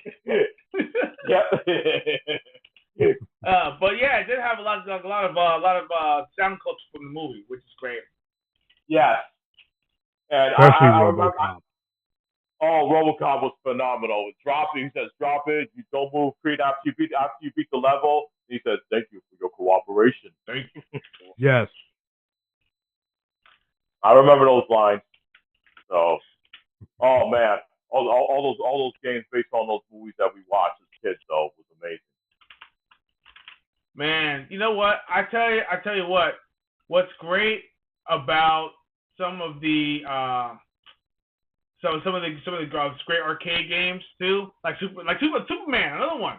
Superman was another great game. There was also Primal Rage. I forgot, man. So we can go on. Listen, there's the laundry list of video games that we have played. It's ridiculous. Primal Rage. That game was amazing. And there was supposed to be a sequel, but it never came out. Unless you go to a certain place called Galloping Ghost. They have it there. I did play it over there. They had it there. They have it there. Oh, Ghostbusters. Yeah, Daryl says Ghostbusters was a good one. Yes, Ghostbusters, the arcade version of Ghostbusters. A 3-player. Are you talking about the real Ghostbusters? I remember they had the real Ghostbusters arcade. 3-player. Yeah, remember I played that at Nathan's. That's my bad. I did play that at Nathan's. I played that. Oh my gosh. Yes. I played. Oh, jeez. Ooh, man. Oh man. Holy cow. And the real I remember the real Ghostbusters. Yes. Oh man. And what was another one? Oh goodness gracious. Oh yeah. I played Galaxy Force 2. Galaxy Force. That was Galaxy Force 2. That was a sit-down arcade version, and of course, Afterburner. You can't forget about that. Afterburner. Yes. Made its appearance in Terminator 2. So if anybody watched Terminator 2 Judgment Day, and you actually watched John Connor playing a game called Afterburner, you could see the one that I actually played, where you sit down and it actually is in motion, and you actually moving around and stuff. That's the one I played. That was the one I actually got. See, the arcade experience is bar none. You can't emulate that. No. I mean, you could try, but you just can't. Although I did see some very, very awesome people who had some certain ingenuity, and they actually made like sit-down versions at their home, and they actually have it. Where you have sit-down like racing games and all that stuff. It's wild. some of the stuff they actually did. Also, there's a couple more games. I don't want to forget them this time. Spider-Man, the arcade game, where the characters you could play as Spider-Man, Black Cat, Hawkeye, and the Boss. Mm-hmm. I played that at China Gifts when it first got there. I remember that. Oh man! It was like playing a comic book. It was like playing a comic book. Oh yeah. Yeah, definitely. Sensing danger. Show overhead. Exactly. Let's go, Spider-Man.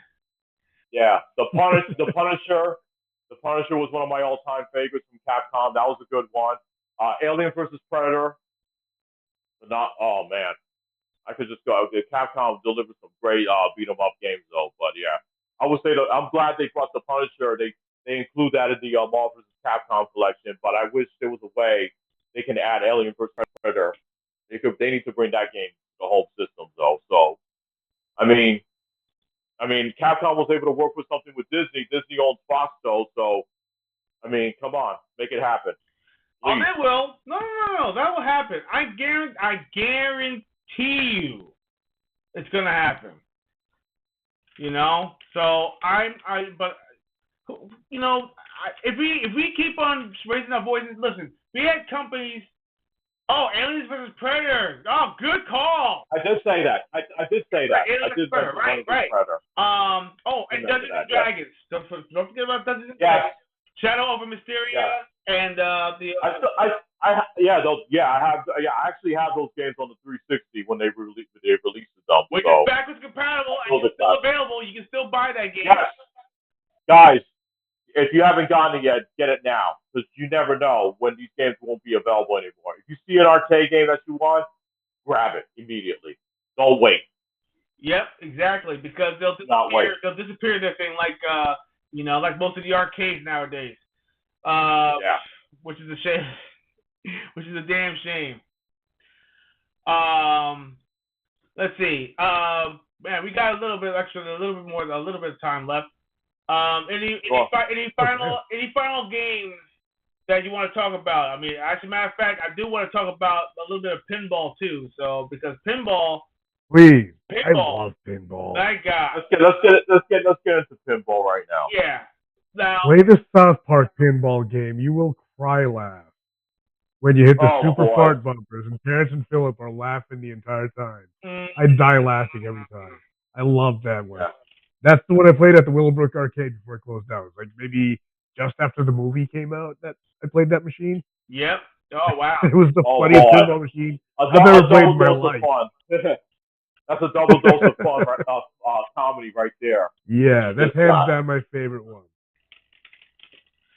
I would say that there's like one pinball game that comes to mind that I actually played in the arcade and I loved it so much.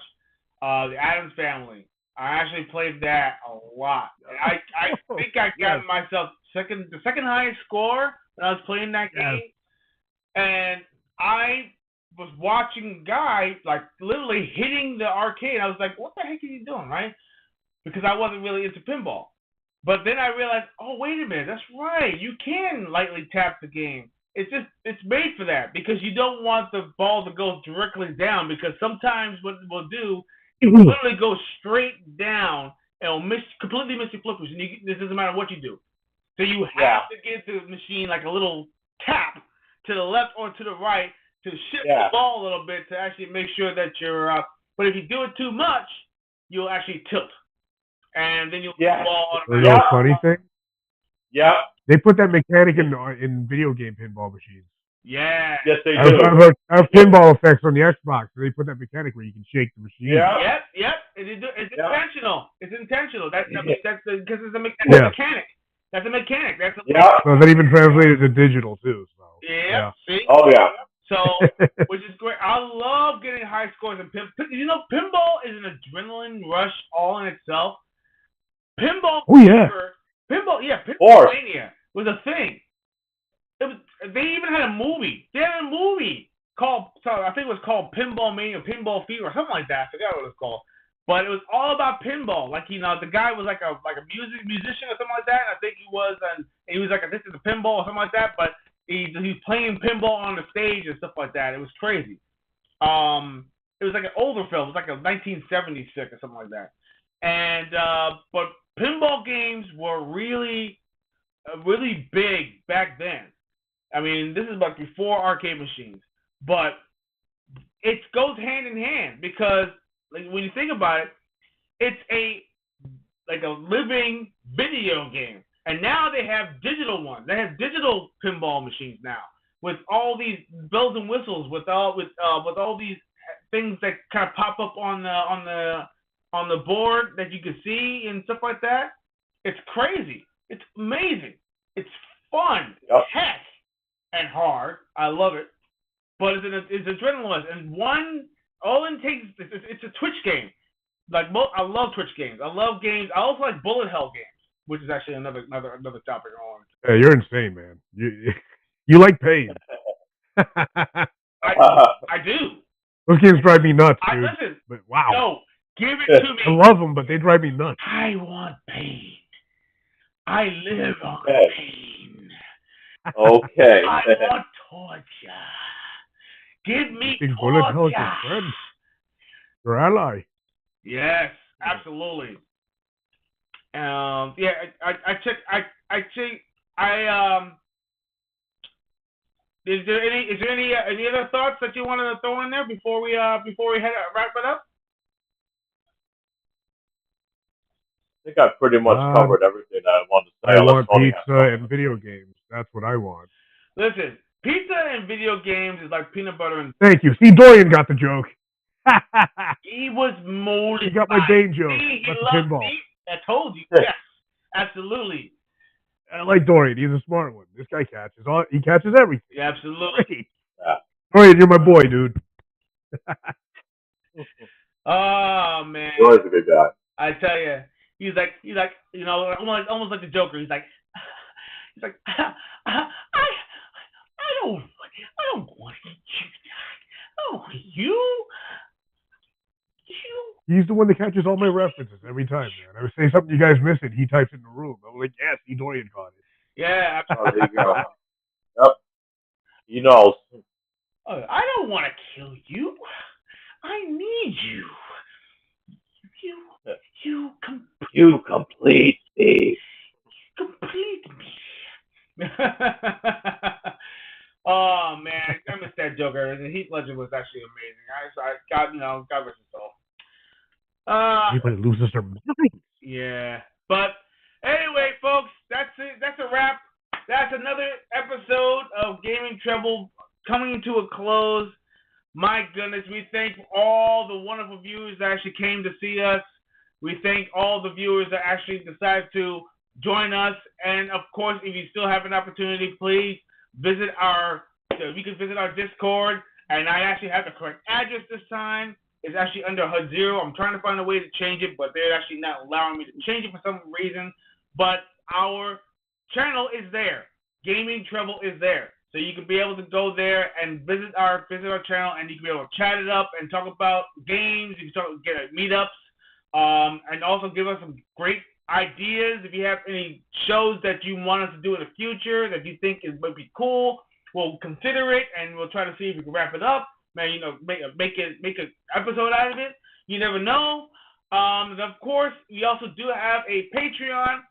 If you actually decide to give us a wonderful donation, we will allow you to actually get into our Patreon-powered Discord, which is actually our little area that's only available for Patreon members. You can go on there, and we will actually we'll actually have some special shows, and we'll have some special chat and and shout outs and stuff like that. We can shoot the stuff, talk about a lot of different things. And we might even invite you to a game or two, and I think with just us, and we might even stream with you. You never know. But of course, all it takes is for you to donate. If you donate, and we will actually give you those perks. And of course, we do have a special perk also. You can see all the details on the site. Check it out. And of course, you could also visit our Redbubble, We could go to Red Bull site and you can check out some awesome merch. We just have a couple of new designs that just popped up on there. There's a design that you can see right there. You can see us in manga form. It's absolutely amazing. It looks great on the shirt. It looks great on the shower curtain. They have all different types of designs. You can choose whatever you want, and it will actually be shipped to you within 7 days or less. And yeah. Better, or I'll be on the vendor's ass. Absolutely. But other than that, Kitty. But other than that, let's do our outro so we can get out of here. All right, man. This was a great show. I love nostalgia like this and sharing our experiences, speaking with the fans about it, them sharing theirs. Matter of fact, I love when you guys engage. Please, we love when you talk to us. We love having you here. I want this to feel like a hangout, so please come hang out. Other than that, keep leveling up. Play on, players. See you next week. Well, I just want to thank all the players that came out, hung out with us, and then all three of us was able to share our experiences from the arcade. And it just shows you that nothing beats the arcade. Nothing beats going to the arcade, meeting with new people, getting new friends, trying out the new games. It's like I would take the arcade experience over online play any day of the week. I mean, oh yeah, because I'd rather meet the person face to face than just playing them online. Sure, online is great. You can play people from around the world, but like I said before, and I'll say it again, nothing beats meeting of that person face to face, whether you're teaming up with them in co-op or playing against them or going up against them. So I'm glad I was able to share my experience, my fun experience in the arcade with all you players out there. So, like Tony said before, keep interacting with us, share all your thoughts, because I want to hear all your experiences and all your ideas, and all your stuff from the past that you had fun times with. I want to hear all of that. I mean, it's fun that all three of us sharing it though, but since we want this to be a big community, I want to hear everybody's stories. That's the most important thing. I'm happy to have new people to play with. Yeah. I'll even play Dance Dance Revolution with you guys. We are all about that. We are all about community. We're all about sharing. We want to game with you. If you interact with us, right. Our channels are open. Our channels are open all the time. And what I'll do, if I have to, I'll put gamer tags up, and you guys can actually hit us up, and we will game with it. If you have the game available or whatever it is, listen, we will join you. If you want us to join, if you need a group activity or something like that, within reason, of course, we will actually, be part of your adventure. We want to, and heck, we'll even share it on our channel and say, hey, I met such and such on there, and I will shout you out, and I'll talk about what we actually played and what we actually did. And maybe you never know. Maybe in the future we might do a stream together, so that way we actually when we do our gameplay, you can share amongst the others. You never know. Right. That's right. Yeah. So, but for one final word, and I have to say this, please join our Generation Play movement. We are all about the games. We are all about community. We're all about sharing. We are all about positivity. We want everyone to join our movement. We actually trying to get away from the word gamer. Gamer, I feel like it's too toxic. It's too out there. It's not who we are. It's actually a label. It's labeled. It's something that we label us. We don't want to be a label. We are players. We play games. That's what we're all about. We're all about fun. Right. It's all about community. It's all about getting new friends. It's all about the experiences, the adventures, and of course, we also are the creators. We actually communicate with the devs, the artists, the musicians, the ones who create. They build things, be born out of imagination. That is who we're all about. Generation Play is our new generation. We are building the generation now. So let's get on the level. Join us today. We have merch also on there. We have this amazing little graphic on there. We actually have one of our shirts actually available on there too, so you can actually be able to grab that too.